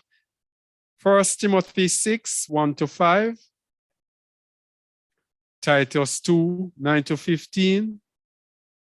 1 Peter 2, 13-25. All saying the same thing. Look how many witnesses. 1, 2, 3, 4, 5, 6, 7, 8 witnesses saying the same thing. And people are saying, no, it is not so.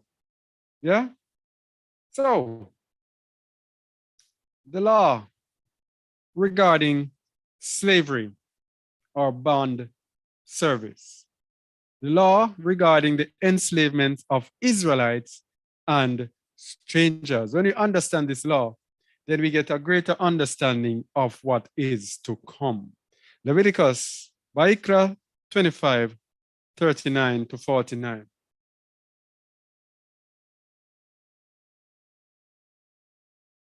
This is what the Bible is about. It might be a bitter pill to swallow, especially for the Gentiles, but it is what the Bible is about, and we have to just teach the truth. Not prettying it up like a religion, because we don't run a business here.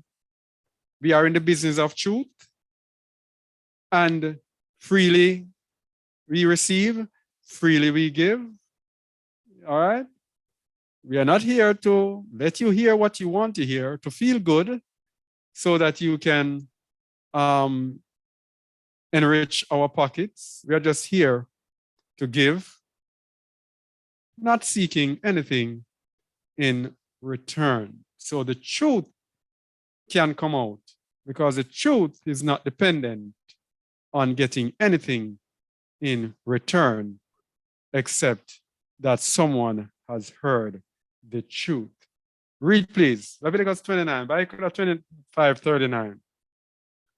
And if thy brother that dwelleth by thee be waxen poor, and be sold unto thee, thou shalt not compel him to serve as a bondservant. Bondservant. The meaning of bondservant there is ekbed. It's essentially a slave. Let me get the let me go here. No. You're right. Meaning of bondservant and slave. All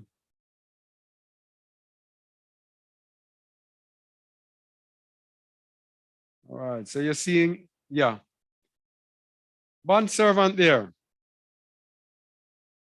is one bound to service without wages. One bound to service. If the internet goes off, anytime the phone rings and the phone is answered, the internet goes. Oh boy. Anyway, let me see. Bondservant is one bound to service without wages. And it is the same thing as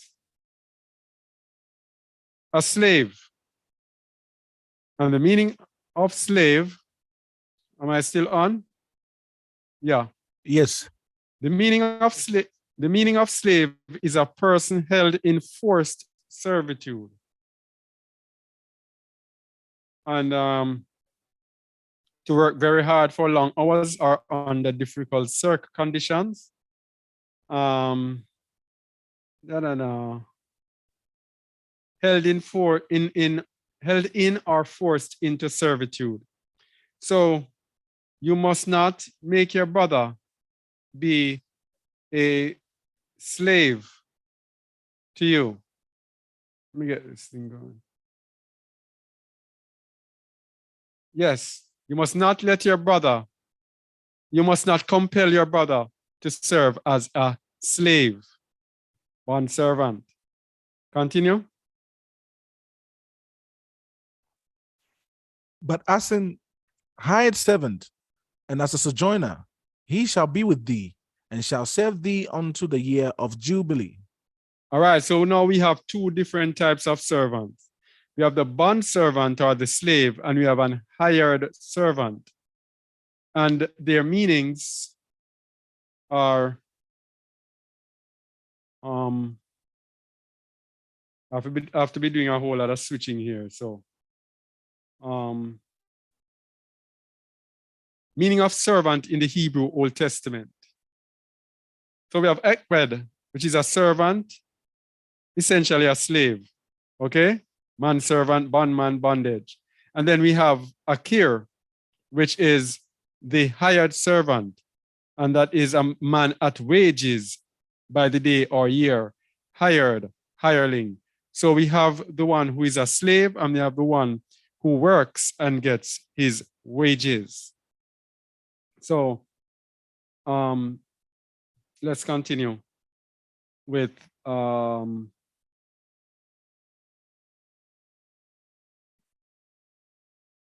switch.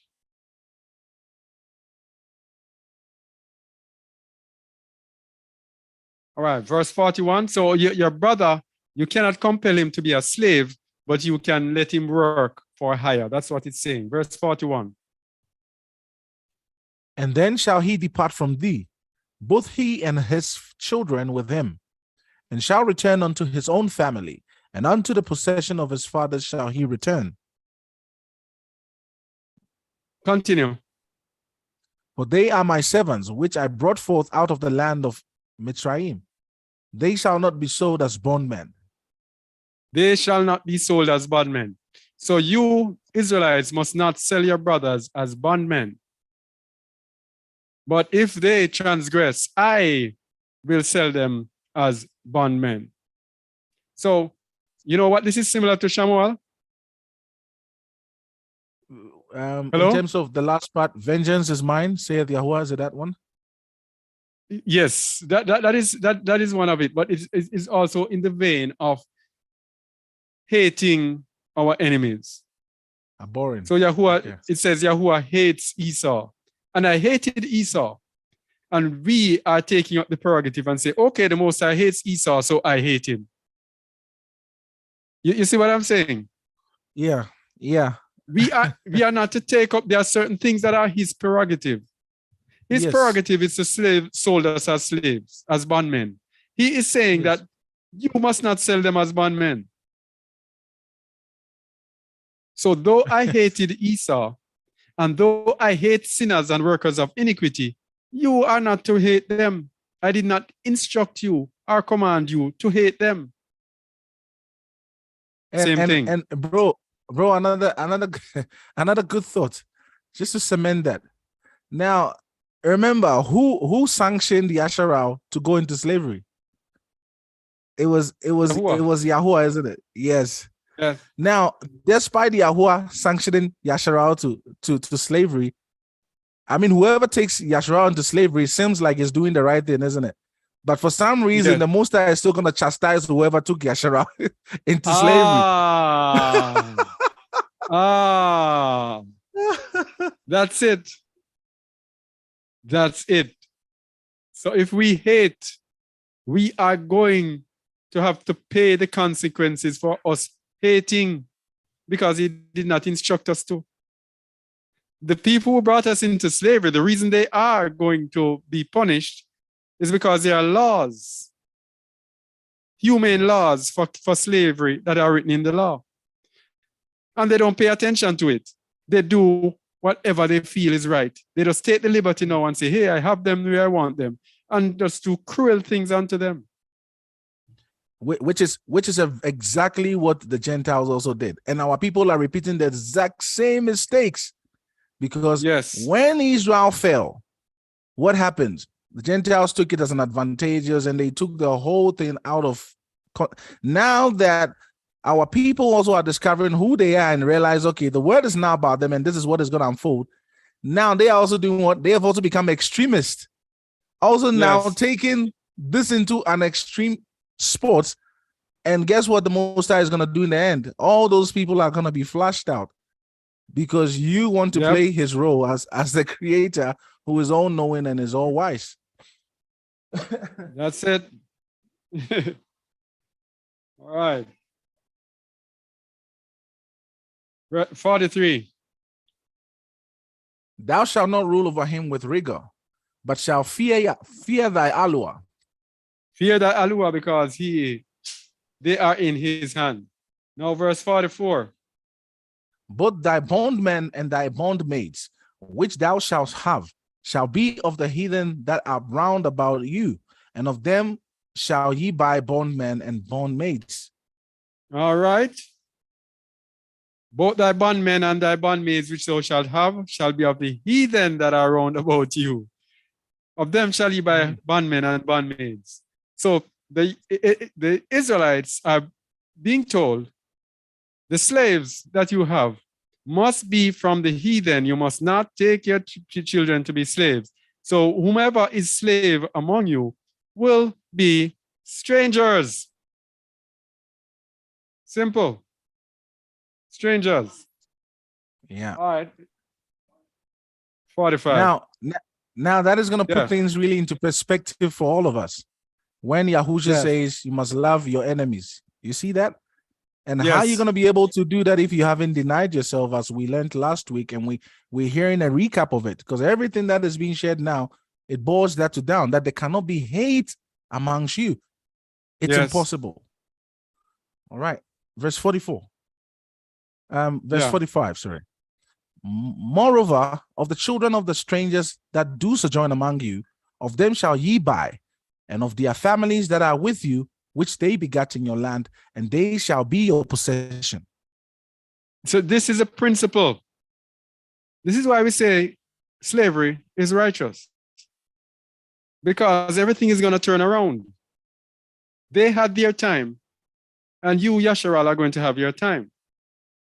Of the children of the strangers that do sojourn among you, of them shall ye buy, and of their families that are with you, which they begat in your land, and they shall be your possession.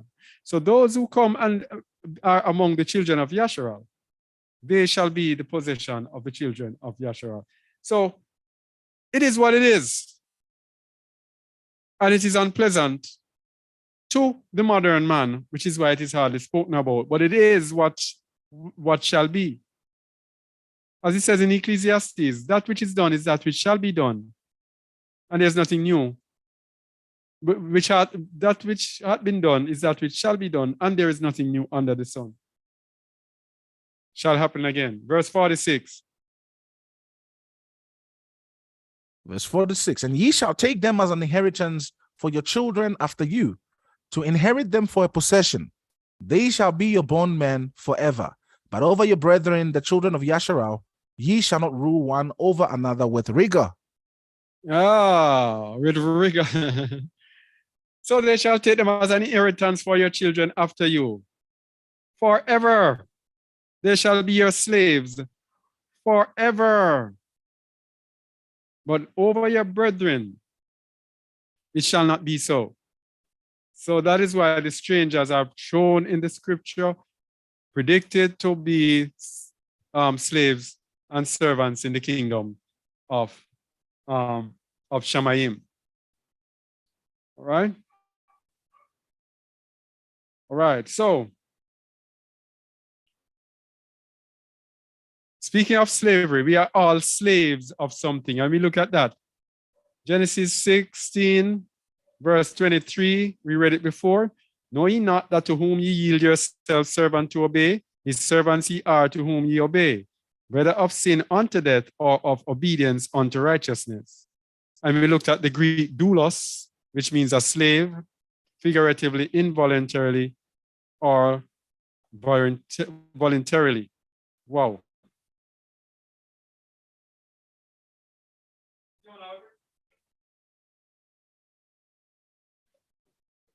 No, we can't hear anything. All right, I'm here. So All right. we are all slaves of something. And we looked at the meaning of servant already. So we're going to look at all of us being slaves. So Yahusha, we're going to look at Yahusha being a slave of Yahuwah. He came here as a servant, as it says in the scripture, but it actually means a slave. Matthew 12, 14 to 18. Read, please, Ak. Then the Pharisees went out and held a council against him, how they might destroy him. But when Yahusha knew it, he withdrew himself from thence, and great multitudes followed him, and he healed them all. Must I go on? Continue. 16? All right. And Yes. charged them that they should not make him known, that it might be fulfilled which was spoken by Isaiah the prophet, saying, Behold, my servant, whom I have chosen, my beloved, in whom my soul is well pleased. I will put my spirit upon him, and he shall shew judgment to the Gentiles. So Yahusha was promised to be, or prophesied to be, Yahuwah's servant, Yahuwah's slave. Okay? Yeah. So we can either be the slaves of sin or the slaves of righteousness. So we say we're all slaves. We have to have it in our mindsets as being slaves. So we are the slaves of sin if we just have to sin and we are compelled to sin and we are weak to sins, to certain sins. Romans 6, 16 to 23.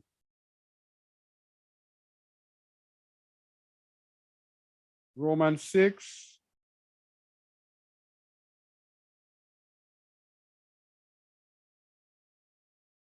Read, please. Know ye not that to whom ye yield yourselves servants to obey? All right, hold on. Let me put it in All right. another, because that word servants here just dilutes It's reducing the emphasis. the efficacy. Yeah. Read verse 16, the ESV. Do you not know that if you present yourself to anyone as obedient slaves, you are slaves of the one whom you obey, either of sin, which leads to death, or of obedience, which leads to righteousness? So every one of us is a slave. We are slaves of righteousness. If we are slaves of Yahusha and Yahuwah, we are slaves of sin if we are led by our passions, our desires, our lusts, our sensuality, our emotions. Okay? Verse 17. Verse 17, but thanks be to Allah that you who were once slaves of sin have become obedient from the heart to the standard of teaching to which you were committed. All right, so that is what frees us. The standard of teaching to which you were committed. That is what frees us from sin. Verse 18. And having been set free from sin, have become slaves of righteousness. So when you are set free from sin, you become free. But free how? Becoming slaves of righteousness. So we have to all have in our mindset that we are slaves. And when you become slaves of righteousness, then the teaching that Shamuel did last week on Denying self now comes into play. You no longer have the right to do this. You no longer have the right to do that. You no longer have the right to do this. You no longer have the right to, you no longer have the right to. That is a slave to righteousness.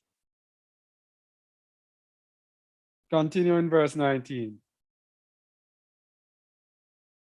Verse 19, I am speaking in human terms because of your natural limitations. For just as you once presented your members as slaves to impurity and to lawlessness, leading to more lawlessness, so now present your members as slaves to righteousness, leading to sanctification. So when you no longer have a right, give me some of the things you no longer have a right to, Shamuel. When you're a slave to righteousness. You give up the right to take revenge. Romans 12:19-20. You give up the right to have a comfortable, secure home. Luke chapter 9, verse 57-58. We give up the right to a good reputation. Matthew 5, verse 11. We give up the right to spend money however we please. We give up the right to hate an enemy. We give up the right to be honored and served. We give up the right to understand Alua's plan before we obey him. We give up the right to live by our own rules. We give up the right to hold a grudge. We give up the right to complain. We give up the right to put self first. And we give up the right to express one's sexuality freely. We give up the right to rebel against authority. And that's it. Wow. No, Shamuel. You and I never spoke on it or anything. What's this thing going? Everything synchronized, everything perfect. Everything perfectly synchronized. When you become a slave to righteousness, you give up. Until there is nothing in you. He says, yeah, less of me, more of you. Yes. And then guess what? It leads to sanctification. It leads to holiness. Yes. By giving up. Yes. Verse 20. For when you were slaves of sin, you were free in regard to righteousness. Yes. So when you were slaves to sin, you had the right to all of those things that Shamuel just said. You had the right to anything to do with righteousness. Free in regard to righteousness. You didn't have to give up anything. Yeah? Yeah. Verse 21. You were a master of your own destiny. You were in charge of your own fate. Yes.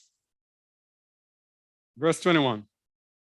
For when you were slaves of sin, you were free in regards to righteousness. But what fruit were you getting at that time from the things of which you are now ashamed? For the end of those things is death. Death.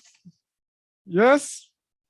All of those rights that you have to give up that Shamuel just described. When you have a right to those things, the end of those things is death. You just enjoy your little time and in a little comfort zone for the little time you're here on this earth and feel comfortable within yourself for the little time you're on this earth. But in the end of it is what? Death. Oh. So if but you know what I know, sin. The wages of sin. Are we getting there? Verse 22. Verse 22. But now that you have been set free from sin and have become slaves of Alua, the fruit you get leads to sanctification and its end, eternal life. So when you are set free from sin and become slaves of Alua, give up your right to a comfortable home. You give up your right to revenge. You give up your right to this. You give up your right to that. It bears fruit, which leads to holiness, sanctification, and in the end, eternal life. And if we cannot give up, go ahead. I was saying, and another thing is that you cannot sanctify yourself. It's impossible. And you cannot be sanctified if you don't go through these processes, you'll be lying to your own self. Yes. All right, go ahead, bro. You will only be being a religious person, going through routines. You cannot be sanctified unless you go through becoming slaves of Alua. So verse 23. For the wages of sin is death, but the free gift of Alua is eternal life in Yahushua HaMashiach, our master. But how do you receive the free gift of Alua? Here's the answer. To become slave. Slaves of righteousness. Yeah. Slaves of Alua. That's it. Otherwise from that, you're going to be in problems. It takes us back to school. They say, what is matter? Matter is anything that occupies space. So you are either being occupied by sin or you are being occupied by righteousness. There is no in between. No in between. And we have to get the mindset of a slave in order to attain unto eternal life. And so when it comes to a slave, I don't know if did you have this one? You give up the right to pride. Yeah, it's there. Once you give up yourself, yes. Well, let me see. Once you, because pride is how we are invigorated to get up to sin, isn't it? Yeah. Yes. We are charged up by pride. How dare you speak to me like that? Yes. So it's false, and that we give up the right to a good reputation. That's pride. Yes. So once you are of the mindset of a slave, then it means that you are at rock bottom, dirt. So there will be no pride there, because what do you have to be proud of? You are the least in the society. What do you have to be proud of? That is the mindset that we have to have. As a slave of the Most High, we are willing to be nothing. All right? Yeah. Yaukanan 8:30-36.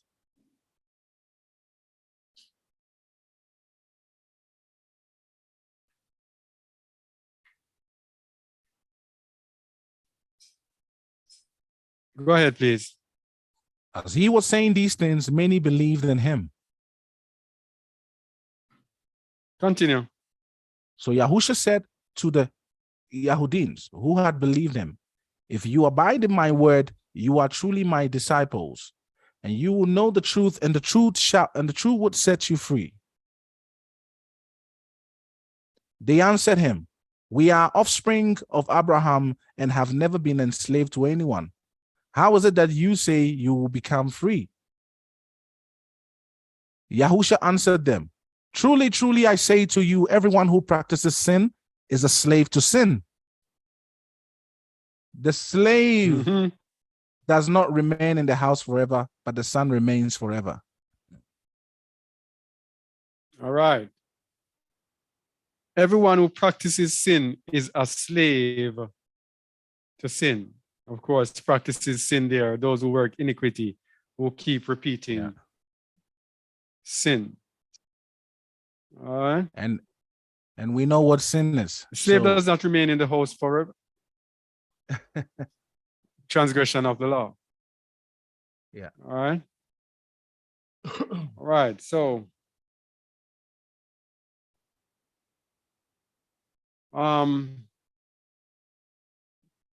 I said this earlier. If we are not the servants of righteousness, then we are the servants of sin. But guess what? Let me get this thing down the bottom here. Let me get it a little darker so it can be highlighted. Highlight it some more.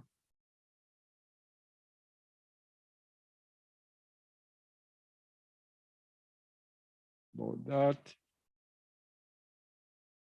All right.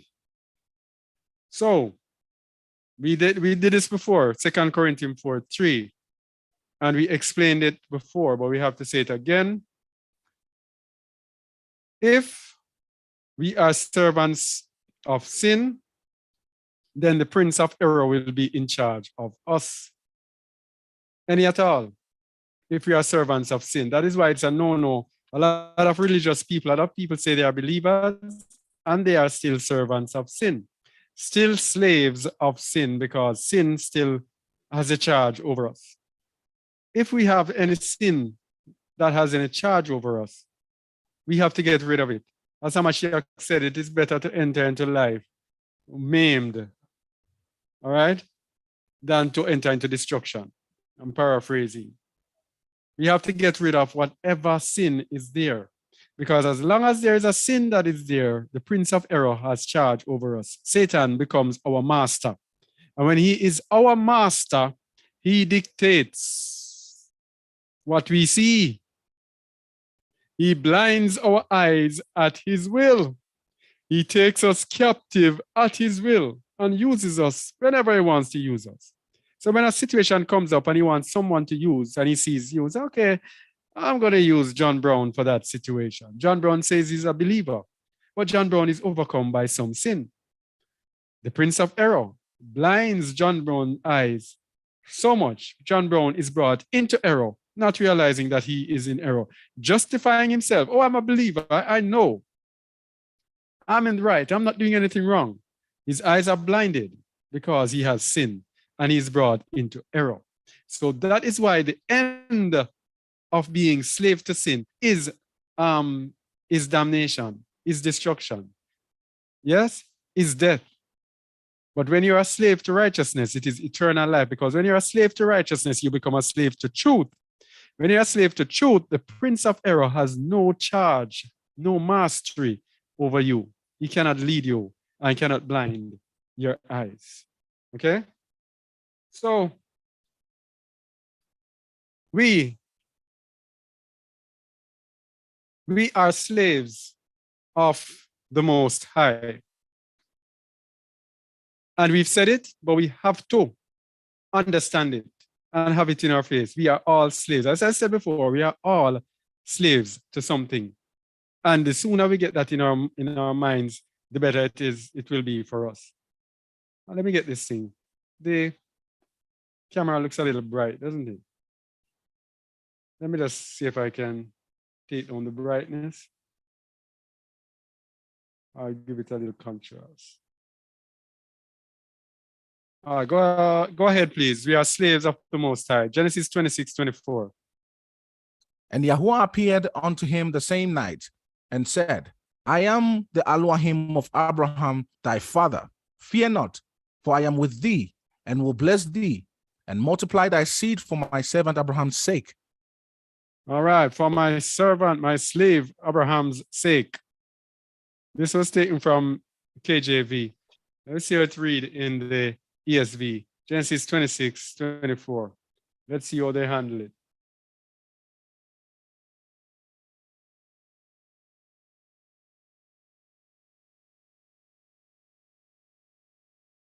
All right, so they use the same servant there. I was seeing if they would handle it different. Moses, Numbers 12:7. But my servant Caleb, because he had another spirit with him, and had followed me fully, him will I bring into the land whereinto he went, and his seed shall possess it. Caleb the servant, Moses up top right. Oh, okay. My servant Moses is not so, who is faithful in all mine house. Jeremiah 33:21.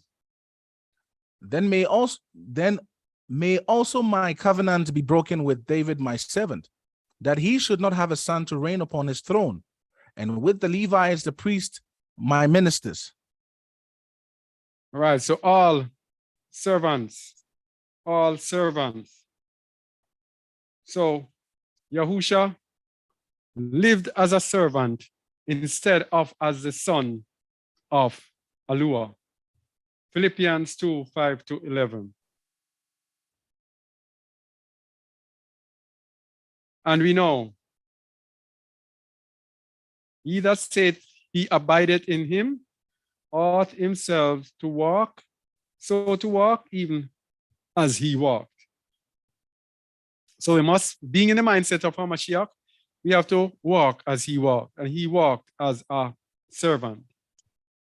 But can we imagine? Can we imagine, or can we let's ponder on this for a little bit. We say Yahusha is the one we look up to, and he fulfilled all of these things. All right, not taking a vengeance for himself, but subjecting himself to exactly everything that the Gentiles or the heathens did to him. Not only that, he literally carried through everything, and he requires the very same act from us.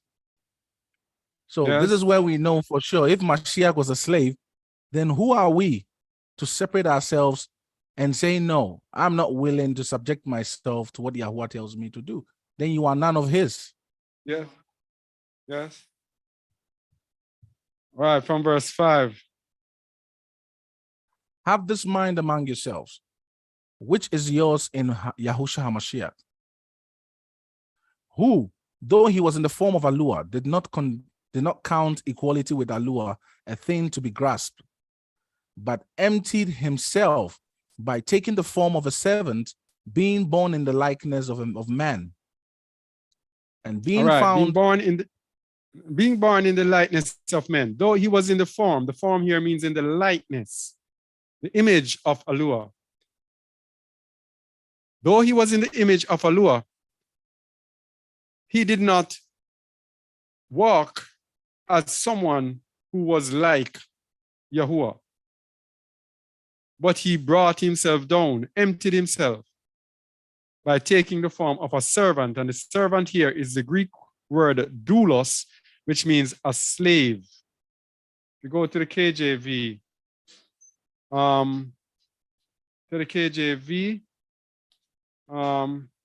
Took upon him the form of a servant, which is doulos, a slave, literally or figuratively, involuntarily or voluntarily.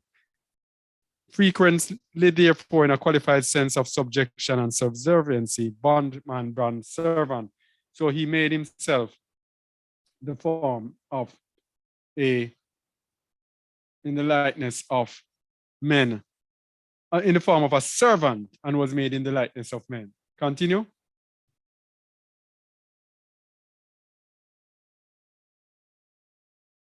And being found in the fashion as a man, and he humbled himself and became obedient unto death, even the death of the stake. All right, so this is our charge. Our charge is to also be humbled as a slave and become obedient unto death. This is how we all should be. That is why the word says in Revelation 12:11, and they overcame him by the blood of the Lamb and the word of their testimony, and they loved not their lives unto the death. The servant will not love his life unto the death, just as Hamashiach humbled himself and was found in the fashion of a slave and became obedient unto death. And as a result of that, verse 9. Verse 9, wherefore Allure hath also highly exalted him and given him a name which is above every other name. That at the name, a name that is above every name. He exalted him because he humbled himself. And this is where it is now on us. The same choice is upon us. What do? Many of us are exalted somewhere wherever we are. We might be highly looked upon. We might be a respected teacher, a respected business person, a respected preacher, whatever, wherever we are. Yes? But the challenge is, will we, like Hamashiach, who could have exalted himself to the highest, brought himself down to the lowest, will we or can we, as believers, do the same to become slaves to Allure, to achieve eternal life? Continue. That at the name of Yahushua HaMashiach every knee should bow, of things in Shamayim and things in earth and things under the earth. And this is how the Most High works. He brings low and then he puts up on top. So just as we are in our captivity, are brought low down to zero in our captivity. And right now we are the zero on the earth, the lowest on the earth. He is going to exalt us and put us to the top. Likewise, Hamashiach brought himself down to zero, to the level of a slave. The Most High is going to take him and exalt him so that everything will bow before him in heaven and in earth. And even under the earth is going to bow down to him. Verse 11. And that every tongue should confess that Yahushua HaMashiach is master, to the glory of Allah the Father. All right. Matthew 16, 13 to 17. The servant. Matthew 16, 13 to 17. Read, please. When Yahushua came into the coast of Caesarea Philippi, he asked his disciples, saying, Whom do men say that I am? Who do men say? Where's it? Okay, let me start again. When Yahushua came into the coast of Caesarea Philippi, he asked his disciples, saying, Whom do men say that I, the Son of Man, am? And they said, Some say that thou art Yahukanan, the Baptist, some Elias, and others Jeremiah, or one of the prophets. And he said unto them,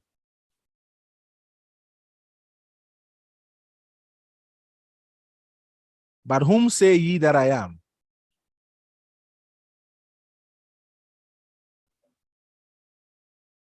Do I go on?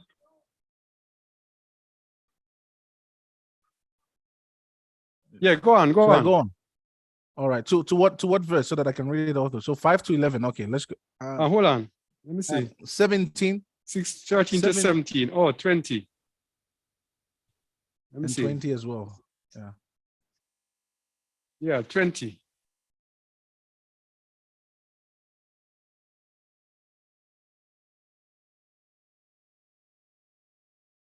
I think the screen is frozen.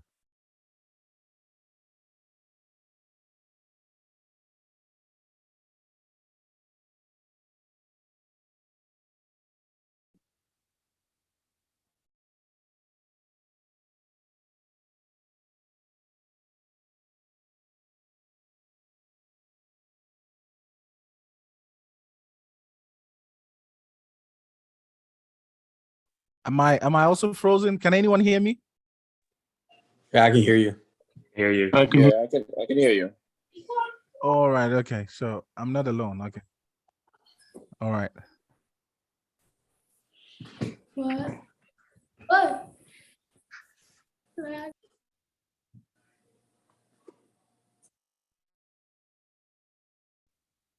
Yeah. So how so far? How is the word going? Is it falling on good grounds, or is it being received on stony solid rocks? It's been received by which very are- humble individuals. All right. Let's see.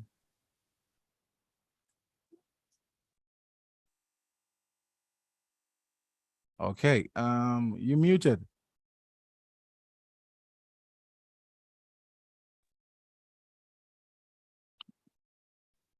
All right. We are Yahusha's slaves.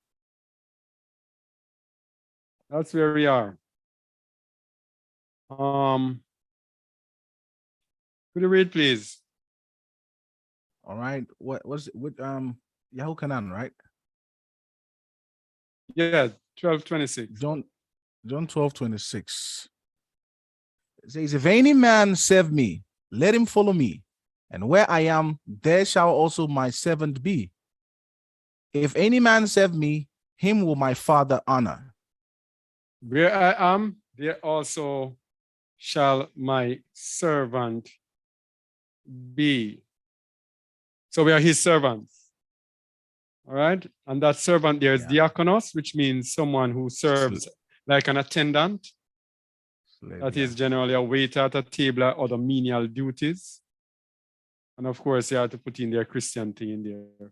Romans 1:1, but the Apostle Shaul described himself directly as a slave. Romans 1:1.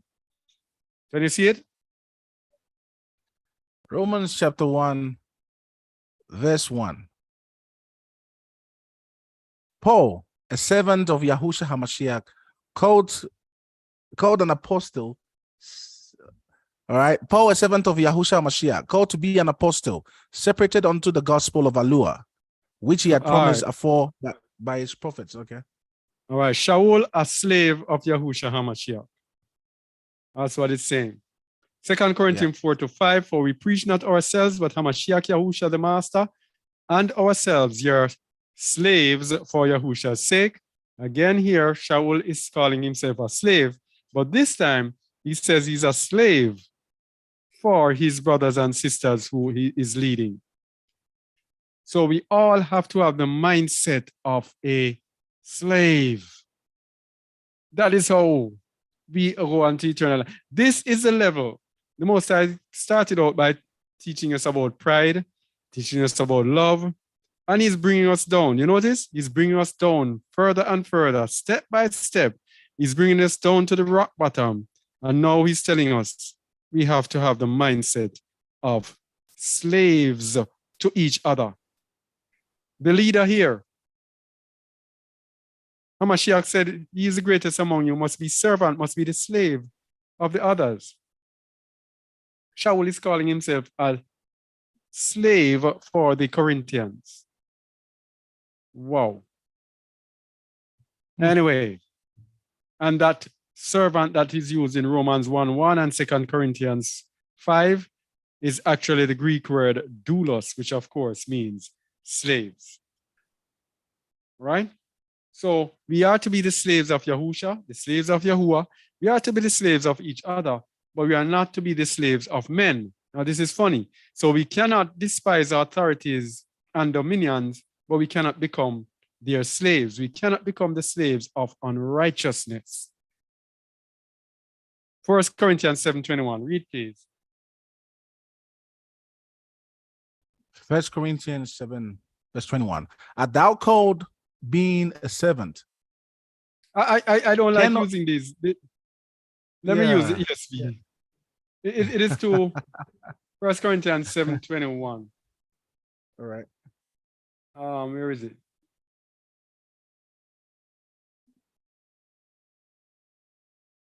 It also use servants, by the way. So it will do us no good. But let me see what is it. Let me see if it is doulos. It's doulos. So it's slave. So just insert slave there for great effect. Shamuel. All right. 1 Corinthians 7:21. Art thou called being a slave? Care not for it. But if thou mayest be made free, use it rather. Verse 22. For he that is called in Yahuwah, being a servant, is Yahuwah's free man.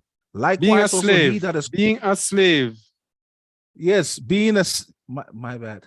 For he that is called in Yahuwah, being a slave, is Yahuwah's free man. Likewise, also he that is called being free is Yahuwah's slave.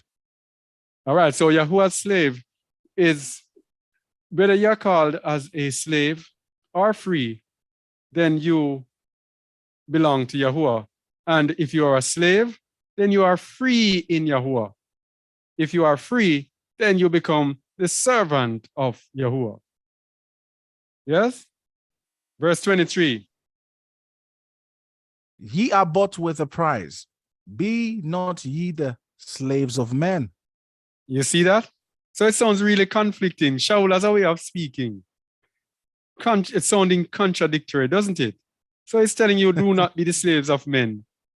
And then he's telling you, if you are a slave, you must serve your master. What is that saying?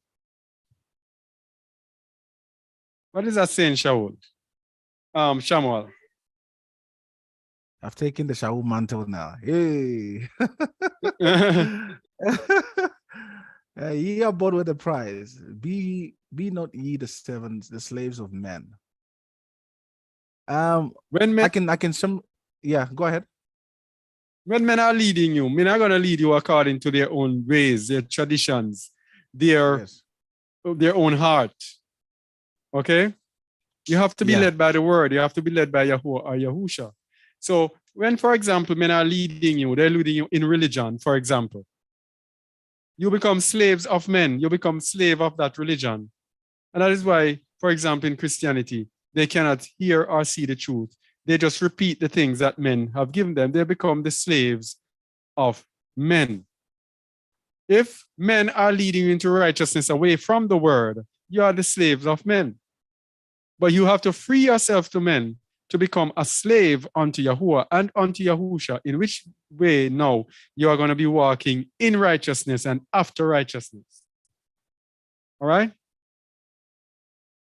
So though we are in subjection to men, we must be slaves to righteousness, not to the decrees of men that go contrary to the righteousness of the Most High. So for example, now this day, they're telling us to take that thing in our arms, and we know that that runs contrary to the Most High. Then we have to reject that and not be the servants of these people. Which brings us back again to Romans 6:16. Know ye not that to whom you yield yourselves servants to obey, his servants ye are to whom ye obey, whether of sin unto death or of obedience unto righteousness. So we cannot obey anything of man that leads us into sin. All right? Okay, so though we are slaves, we become the friends of Yahuwah, of Yahusha, if we do what he commands us. Very important. Though we are slaves to him, we become his friends if we do what he commands. John 15:13-16. John 15, okay. Greater love hath no man than this, that a man lay down his life for his friends. Ye are my friends, if ye do whatsoever I command you. Henceforth I call you not servants, for the servant knoweth not what his master doeth. But I have called you friends, for all things that I have heard of my Father, I have made known unto you. Ye have not chosen me, but I have chosen you. Okay, you can go ahead.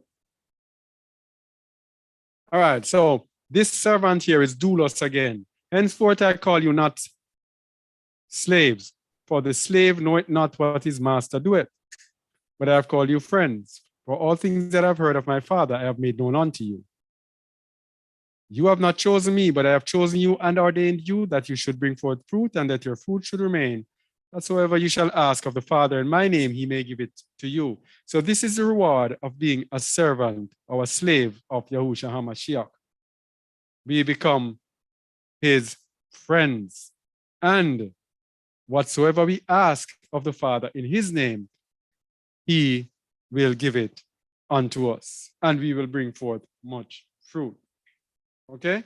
So we have to understand that we were bought, we were purchased as slaves. When we came into the walk, when we came into the way, and that is why we said the translators didn't do justice.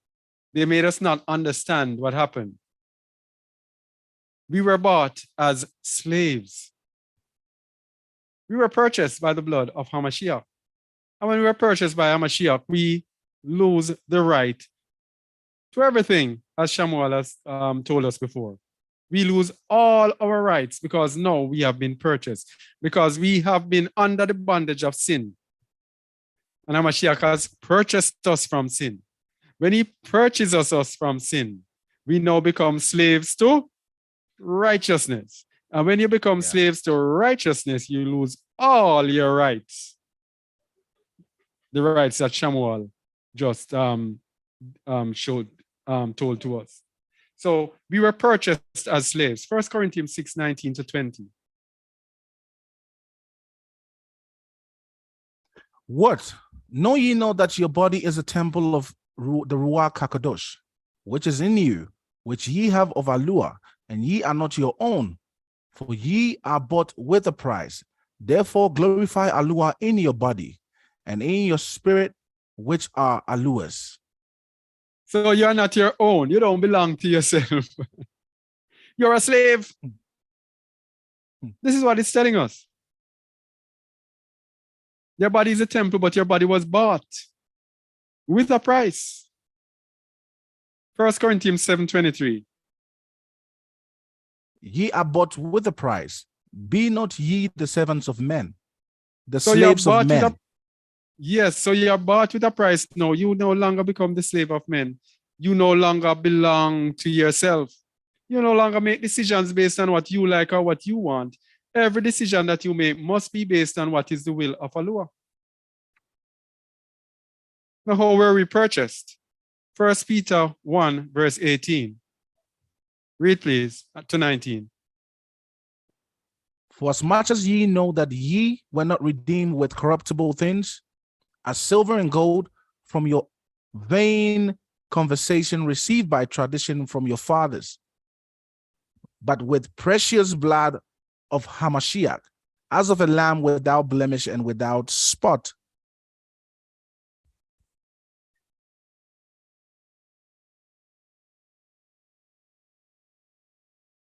Precious blood of Hamashiach, we were purchased, we were redeemed, and we are not our own. We lose all rights to everything.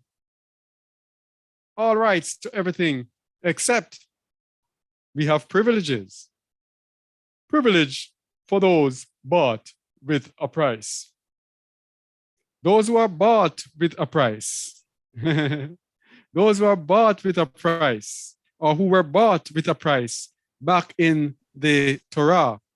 And we know, to the law and to the testimony, if they speak not according to this word, it is because there is no light in them. Those who were bought with a price back in Torah, they had the right to partake of the things of the Yasharelim.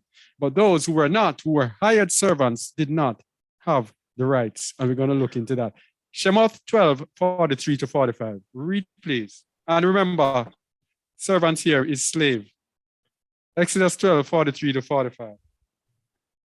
And Yahuwah said unto Moshe and Aaron, this is the ordinance of the Passover. There shall no stranger eat thereof, but every man's servant that is bought for money. That is bought for money. When thou hast circumcised him, then shall he eat thereof. A foreigner and a hired slave shall not eat thereof. All right. So what is it saying here? Every man's slave that is bought for money, if you are bought with a price, then you can partake. But if you are a foreigner, and a foreigner there means a heathen, and you are a servant that is getting paid, you cannot partake. That means you're not bought. And so with the things of Allah, if someone is not bought, you don't belong to Yahuwah. You cannot partake of his holy things unless you are bought with a price. If you are getting paid, paying your way through, you cannot partake of his thing. If you are heathen, a stranger, a foreigner, a bad foreigner, you cannot partake. And this foreigner here refers to the same thing that I'm talking about, I've been talking about all along. This foreigner are those people who say they are grafted in and refuse to sojourn among the children of Yasharal, the true children of Yasharal. These are foreigners, these are heathen who cannot partake of the holy things of the Most High. Look at it properly. Every man's servant that is bought for money, when he is circumcised, him shall he eat thereof. A foreigner and an hired servant shall not eat thereof. So if you're not bought by Yahusha, you cannot partake of the covenant of Yahuwah. That's what it's actually saying. All right? So this is the importance of the righteousness of slavery. That's what we're into. We are looking at the importance of slavery in our lives. All right? The word is a curse word, a no-go word. But when we apply it into it spiritually, we see the benefits and the righteousness of it. Okay? So Apostle Shaul had said earlier that he is a slave of the Corinthians. So let's look. The leaders are the slaves of those whom they lead. And the slave there is, the word there is katakoria or whatever. That's one we're going to look at today, importance of it. So we all have to be servants. Those who are leading are also servants. So, for example, sometimes some people, like, they might message me and say, "Oh, Brother Kazakh, I didn't want to contact you because I know you might be busy and I don't want to bother you." Hey, and I always say, "But I'm supposed to be your servant. If I'm here, I'm supposed to be a servant.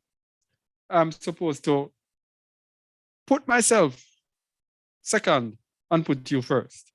So it's not like when you're out there with the pastor and pastor. The true way is that the leaders live to serve those who they lead. Marcos 10:42 to 45. All right.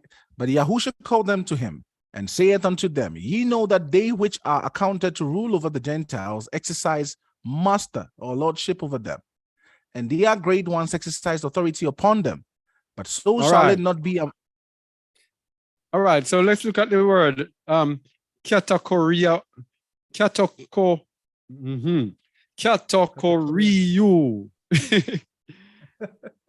To master, against, that is control or subjugate, exercise dominion, to be master or over, overcome.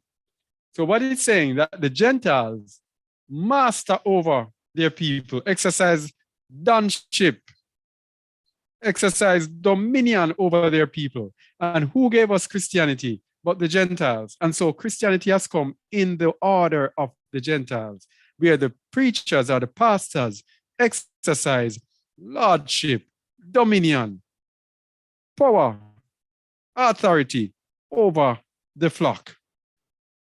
Yes? Hamashiach is saying, we should not be so. Those who are in the way, this is not how it should be. Verse 44.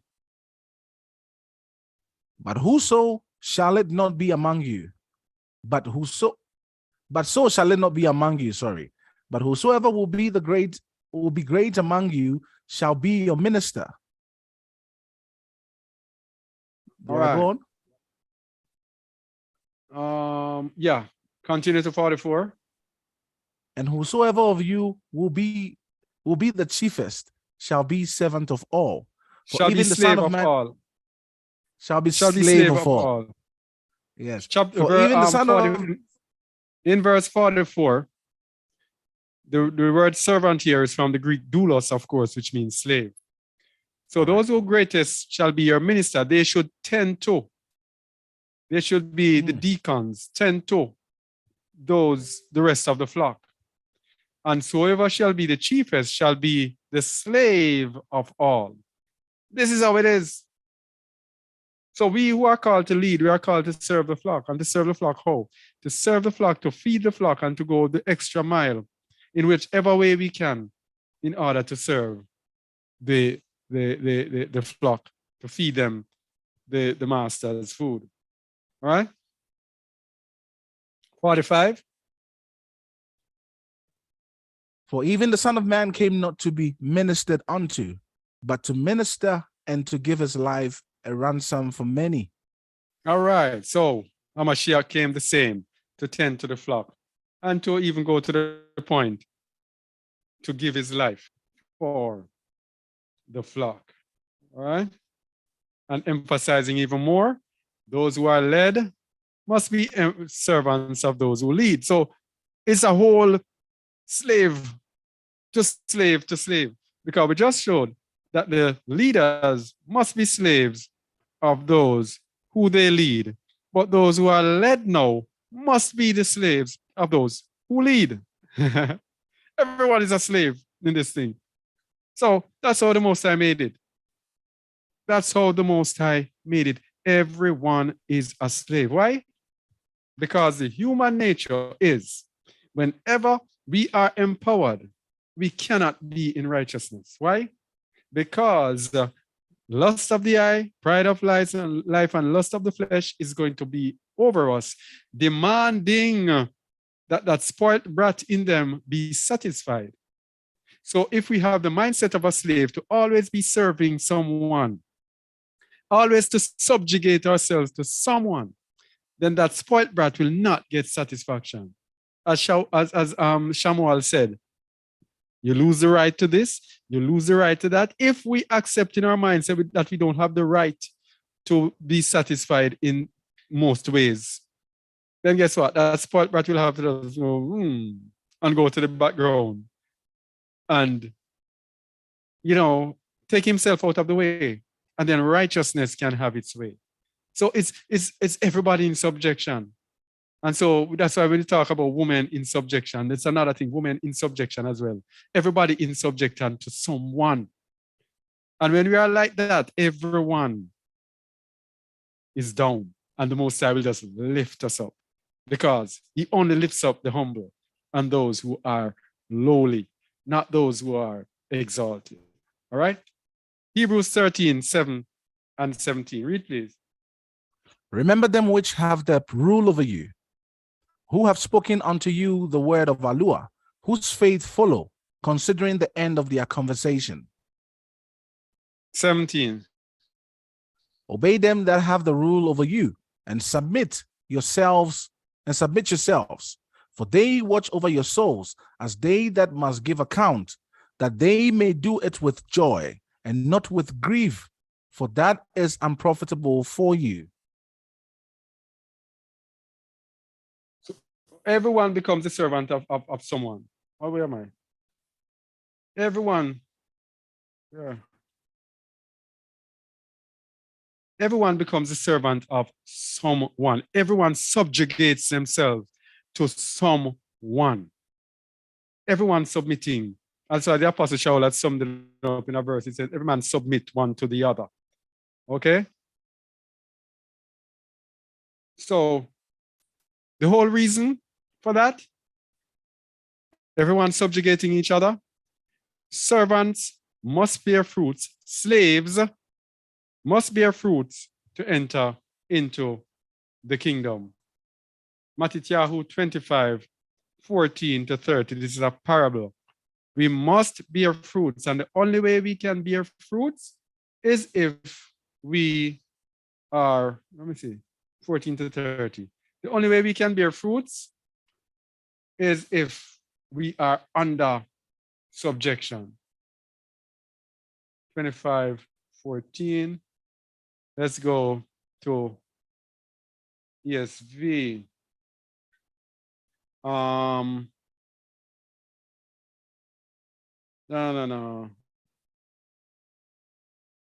Okay.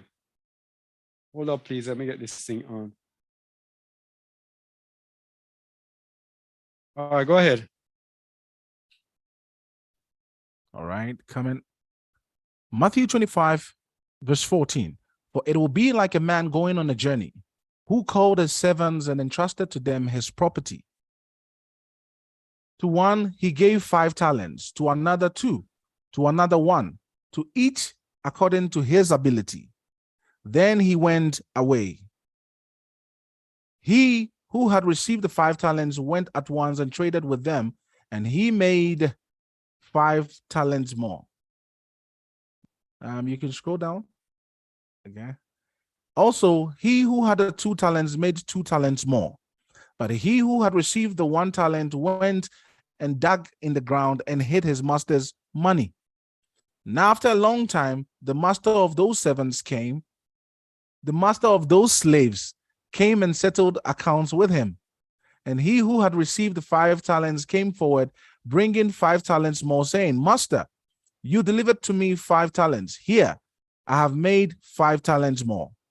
21. His master said to him, well done, good and faithful servant, good and faithful slave. You have been faithful over a little. I will set you over much. Enter into the joy of your master. And he also, who had the 2 talents came forward, saying, Master, you delivered to me 2 talents. Here, I have made 2 talents more. His master said to him, well done, good and faithful servant. You have been faithful over a little, I will set you over much. Enter into the joy of your master. He also who had received the 1 talent came forward, saying, Master, I knew you to be a hard man, reaping where you did not sow, and gathering where you scattered no seed. So I was afraid, and I went and hid your talent in the ground. Here, you have what is yours. But his master answered him, you wicked and slothful slave. You knew that I reap where I have not sown and gather where I scattered no seed. Then you ought to have invested my money with the bankers, and at my coming I should have received what was my own with interest.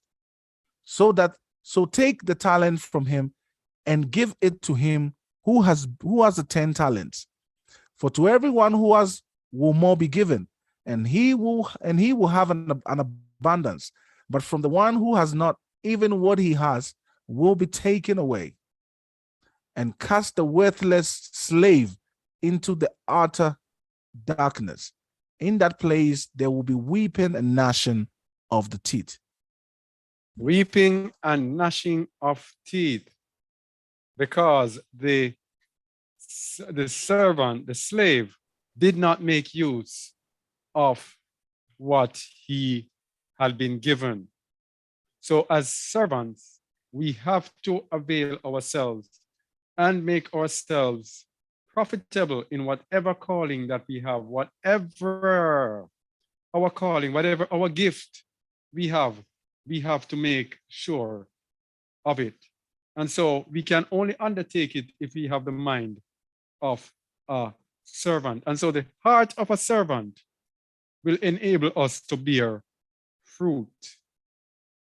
With a heart to serve at all cost, we will bring forth much fruit. 1 Corinthians 9:19 to 23. 1 Corinthians 9:19 to 23. Read, please. For though I am free from all, I have made myself a slave to all, that I might win more of them. Okay. So if we have the mind of a slave, if we have the mind of a servant, then we are going to be profitable in our evangelizing. When we go out there and we have the humble heart of a servant, then we are going to be very profitable, and Hamashiach will return and say, well done, thou good and faithful servant. Continue. To the Yahudims, I became as a Jew, all right? In order to win Jews, to those under the law, I became as one under the law, though not being myself under the law, that I might win those under the law. Continue. To the weak I became weak, that I might win the weak. I have become all things to all people, that by all means I might save some. I do it all for the sake of the gospel, that I may share with them in its blessings. 23, go to 23. That's it? Yeah. Okay. Yeah, so when we have the mind of a servant,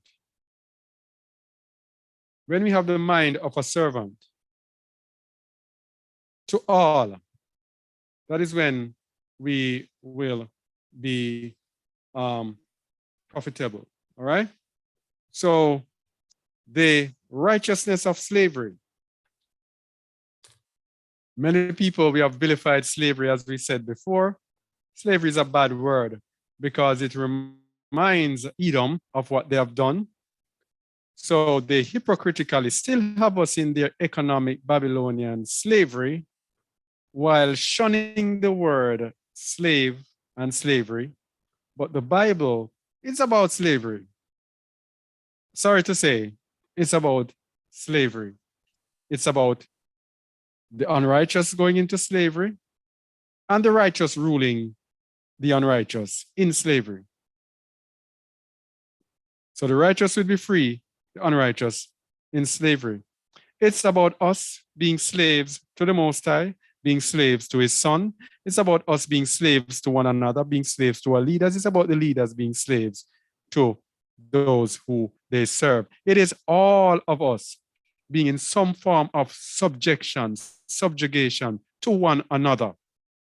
And it is this subjugation, this order that will bring out our righteousness, because righteousness cannot be brought out in us if we are not subjected. Okay? Because if we are not subjected, the flesh will be ruling the spirit, and you will be led by your natural desires. As the word says, we'll be walking as natural brute beasts, just going according to the natural chemical reactions that are taking place inside our bodies, not going according to the spiritual understanding and revelations that are taking place. All right? So with the chemical reactions, with the brute beast ruling us, we cannot walk in righteousness. The only way we can be in righteousness is when self is subjugated, when we are enslaved to righteousness, enslaved to the Most High. When we are enslaved to righteousness, and our ruach, our spirit, can lead, and the Most High's ruach can communicate with us and lead us, and then we can what? Walk in the ruach, and you will not fulfill the lust of the flesh. So walking in the ruach will be walking in righteousness unto eternal life. Walking in the flesh will be walking in sin, being servants unto sin, leading unto death, unto destruction. We want to be walking in righteousness unto eternal life. So we deny self. And deny self actually means becoming a slave of Yahusha, being a slave of Yahuwah, being a slave of our brothers and sisters, of one another. Okay? So that is what I have to say today. I didn't hear El Pedro today. Was he here? Wasn't here.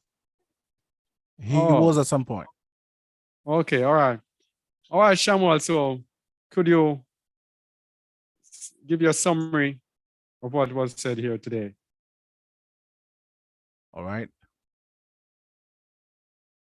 We have heard the word, and it's very loud. It's right on time. It's never early nor late, always on time. All right. Now, something I was trying to take notes here. This is what I took note of in every word that has been shared here. Shaul mentioned something to do with being persecuted, but not forsaken, cast down, but not destroyed. In the context of Christianity, we really didn't understand this. Now it just makes more sense. The more light has been shed on it. In our in our yielding, in our slavery, in our submission to the Most High, how are men going to treat us? They are going to be bashful towards us, resentment. They're going to say many things, all right? Others are going to actually be beaten literally for this word, for your submission, for your dedication to Yahuwah. And so do not be dismayed, do not be discouraged, and do not shy away and think that you are actually doing something wrong, because you are not. These are the testimonies of those that have lived it. And when you see that in your life, it's not an alarm to run away. It doesn't mean run away, there's something wrong. There's everything right about what you are doing. All right. Now, it also sums up to me and says to me, now we can tell evidently those that are the Most Highs and those that are not. Hence, we are told, it says, Ephesians 5 verse 6, I think it says, let no man deceive you with vain words. All right. For because of these things cometh the wrath of Allah upon the children of disobedience. Because those that are Yahuwahs, as John says, or Yahukanan says, cannot do sin. They cannot do iniquity. All right. Because they are no more of, what is the word? They are bought. They no longer belong to themselves. They have been bought. Being bought, that you are owned, you have a master. You are led by someone who has now made themselves Lord over you, as it's used, as used amongst the Gentiles, as the word says. You have a master now In other words, you comply to what your master tells you to do. You do that which the master says. When he says sleep now, you sleep now. When he says wake up, you wake up. When he says you are forgive this brother, you forgive. When he says love your enemy, you do what? You love your enemy, because you are no longer what? Your own. This is where many people are still battling and are stuck. And whenever in the beginning they would hear this word being spoken, they say, no, these teachers are preaching what? Mediocrity. You don't belong to the Most High, hence you wouldn't understand and you would regard this as mediocrity. But either way, I want you to know that you are also a slave to what? Sin, and not to righteousness. Either way, you belong in the camp, life or death, blessings and cursing. Either way, you're receiving one of these. So don't let anyone sweet talk you and say, hey, you know what? I am a believer. A believer is notice or sin by what? By their act of obedience. Nothing else. Nothing else. This is what Satan cannot do. Cannot bow or submit themselves to who? To the Most High. So when Yahushua says in the book of John, I think somewhere in John 14, it says, and the prince of this earth cometh, but he hath nothing in me. Do you know what that means? Yeah. The only thing he hath not in Yahushua is obedience, Torah. All right. The prince of this air, prince of error, would not do the words, will not submit, will not yield, will not deny themselves for Allah to have his will. So this is how we are able to tell the spirit of error from the spirit of truth. That is, the children of the light, the children of obedience are actually going to be doing the will of the Father. That is obeying and complying to his word, even when it does not make sense. So when you are attached to things and you cannot be able to do good, give them away, help people, you already know that the prince of error has blinded you, making you believe that you are here to stay, and you are not here to stay. So I'm going to leave it on this one. I pray that somehow we also have been imparted. It's getting better and better every Shabbat, which still indicates the preparedness. We are being molded, all right? Others are being broken. Others are being shapen. Others are being molded into conform into the image and likeness, the will of the Father. Those that are fighting it, you realize that they're actually going to slip off and fall out, because those clays have become hard. I don't know if you've seen a hard clay. When the potter sees a hard clay, doesn't do anything with it and throws it away because he cannot mold it. I hope we are not like that, and we are still workable. The Most High can still do this work. So being a slave to the Most High means that what? You deny yourself and you follow all his will. Shalom. All praises to the Most High. Whoa. All right. So I think we have a question. Couple of them. A servant bought for money and a hired servant isn't the same. No, they are not the same. A servant bought for money, that is a bondman that you purchased, and that becomes your property. A hired servant is one who is paid a wage, different from a bondman or a slave which you own. So the hired servant is paid. So that would be like in the time of slavery, you had us as our people as slaves, and then later on you had people from India and China coming over as indentured servant. Those indentured servants were paid a stipend, and there were indentured servants, I think, also in the United States, and they were also, the difference with them was that when they were freed, they were given property, I heard, and allowed to assimilate in the society. They were not treated as we have been treated over the many years. Likewise in Jamaica as well, the descendants of the Indians and Chinese in our system, they are usually from like the merchant class. They are usually above us in the social strata. especially the Jamaican Chinese. We are the bottom in everything. And when they come to our nation, I tell you, it is remarkable to see. And you know that you are an Israelite. When the Moses said, the stranger that is within thee shall come up very high, and you shall come down very low. In our town, I can tell you, where I live, I counted about 17 supermarkets, and 16 of them are owned by Chinese. One owned by a black man, by a Negro, 16 by Chinese. These Chinese cannot even speak English. And as they come to our town, within a year, you see them buying another building. And they employ us in the menial jobs. And they are the head and we are the tail. It is just how it is. And so, yeah. So they, and the clothing stores, they are now going into clothing. They are going into farming. They are now, the gas stations, is the gas stations building. You say, who's building that gas station? Oh, Chinese. Hey, so we stay stagnant. Yes. So that's just how it is.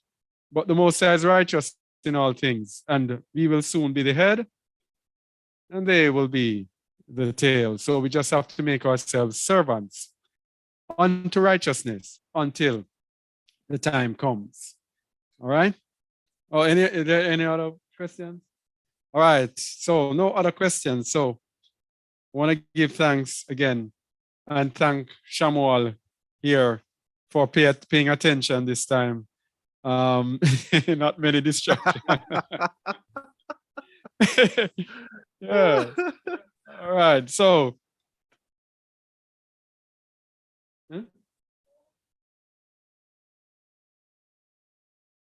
Okay. So anyone who wants to contact us about anything at all. All right, Anime. Thank you for being with us. Akoti Anime. May you have a great rest of the day. And thank you for joining us. Shalom. Yeah, so Guys, all those people. Yeah, coming, Kamash. So anyone wanting to contact us there, those people in YouTube, you can contact us through any of our website contact form. There's a contact form on every homepage of our website. On justaword.org, you may contact us through that. justawordradio.com, you may contact us through that. Or on kazakeliyahu.com, you may also contact us with that. All of them will come to the same place. All right? All right. Kamash was saying something? my apologies for interrupting just now, but it's not really a question. It's a testimony. Should I wait or should I continue? Yeah, man, go ahead. The Ruach has a way of moving that you don't even understand why.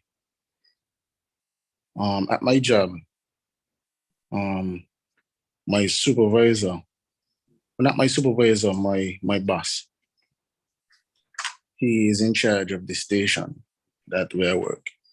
And the way how he runs the station, you can tell that he's incompetent. But certain things make sense and certain things you don't agree with. So it was building up inside of me because I'm in that line of work for so many years. I start to think like someone in charge. I start to think like a supervisor. So it had a specific time where the guy who was in charge of the station and the fire chief who is in charge of the organization had a meeting with people from the government and my supervisors who was on my shift, discussing the matters of the station, and apparently he had some sort of rift between them and our shift. After the meeting came, I don't know what boiled up inside of me, but somehow I felt I was attacked because I was the guard, so to speak. I was the guard in charge of the station. So I was in the alert room who I would answer the phones and those kind of things at that time. But he was after hours too. So he said that you can't be in the guard room dressed a certain way in short pants and whatever. But whatever, I was downstairs listening for the phone. I had on the only thing I had on that was improper. Let's say probably like I had on short pants and slippers. But I was downstairs. I wasn't even in the guard room because it was after hours. I was just listening for the phone. So he approached me with that.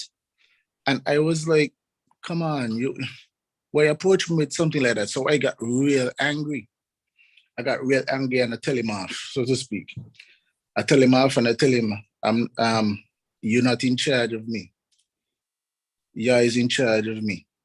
And I'm not afraid of anyone in this organization, including the fire chief. I said all kind of things. Weeks pass, not long though, weeks pass, and I confront my wife and I say, I think I should apologize for what I said and how I behaved towards him. So she said, well, pray about it and see what your Lord says and what's not. But it just was not coming off my chest. It's like something just saying, go and apologize, go and apologize, go and apologize. So I say, you know what? I just wake up one morning and I went to him and I sat there and I told him, I apologize for what happened. And I apologize for what the enemy may have caused me to say towards you. And I forgive you for whatever the enemy allowed you to do to me. And I just apologized to him and I went in depth of why I apologized to him. Because now I have to remember I'm a slave. I'm a slave to, I'm a slave to the Most High. And whoever he puts in charge of me, I have to always remember that he put them there in charge of me for a reason. So I have to respect whoever is in charge of me. So it even though I disrespected him, and even though I thought I was disrespected, I was still humbled by the Ruach to go and apologize. And most people are so shameful that when they are wrong, they won't go to the source thinking that, oh, I'm a man, I don't think I need to apologize. Or I'm the bigger man, sorry, I'm the bigger man or whatever, but you are not really the bigger man if you know you're wrong, but not going to apologize. So I had to come down for whatever high horse I was on and go and apologize to the man because it just didn't sit right. And he was not resting with me. I was tossing and turning and I had to go and apologize. And I asked the Most High to forgive me as well. That's where you call deny yourself. Yeah. All praises to the Most High. Remember, anger worketh not the righteousness of Allah. The Prince of Error is there waiting in anger to blind our eyes, making ourselves self-righteous and making us feel that we are right so that we execute our anger. And then when we err, he laughs at us and say, yeah, I got you. I got you. All right. All right. Okay, so thanks there. As we come to the end of today, I want to say shalom to all those over there in YouTube land as the Most High continues to sanctify us. Let me get this thing. As he continues, as the Most High continues to sanctify us, as he continues to use his sandpaper, smooth us down each and every week, we are being smoothed down more and more. I want to encourage us all to continue to strive after the way. If you have not listened to the videos that we've done over the past few weeks, I encourage you to listen to them. It's a whole series of sanctification videos as the Most High takes us and molds us and rubs us off to get the impurities off as we are brought to a point where we can be one with Hamashiach. As the word says, if any man have not the Ruach Hamashiach, he is none of his. And he is bringing us to the point where we can be like Hamashiach. And you can partake of this journey. Check out our previous 4 or 5 weeks of videos that are here on Just a Word. All right. So continue to strive after righteousness, continue to strive after eternal life as we seek to overcome the wicked one, overcome the prince of error. All right. So until next time, please like, subscribe, comment. We welcome and see you next week, Yahuwah willing. All right. Shalom, YouTube. Shalom, shalom, shalom.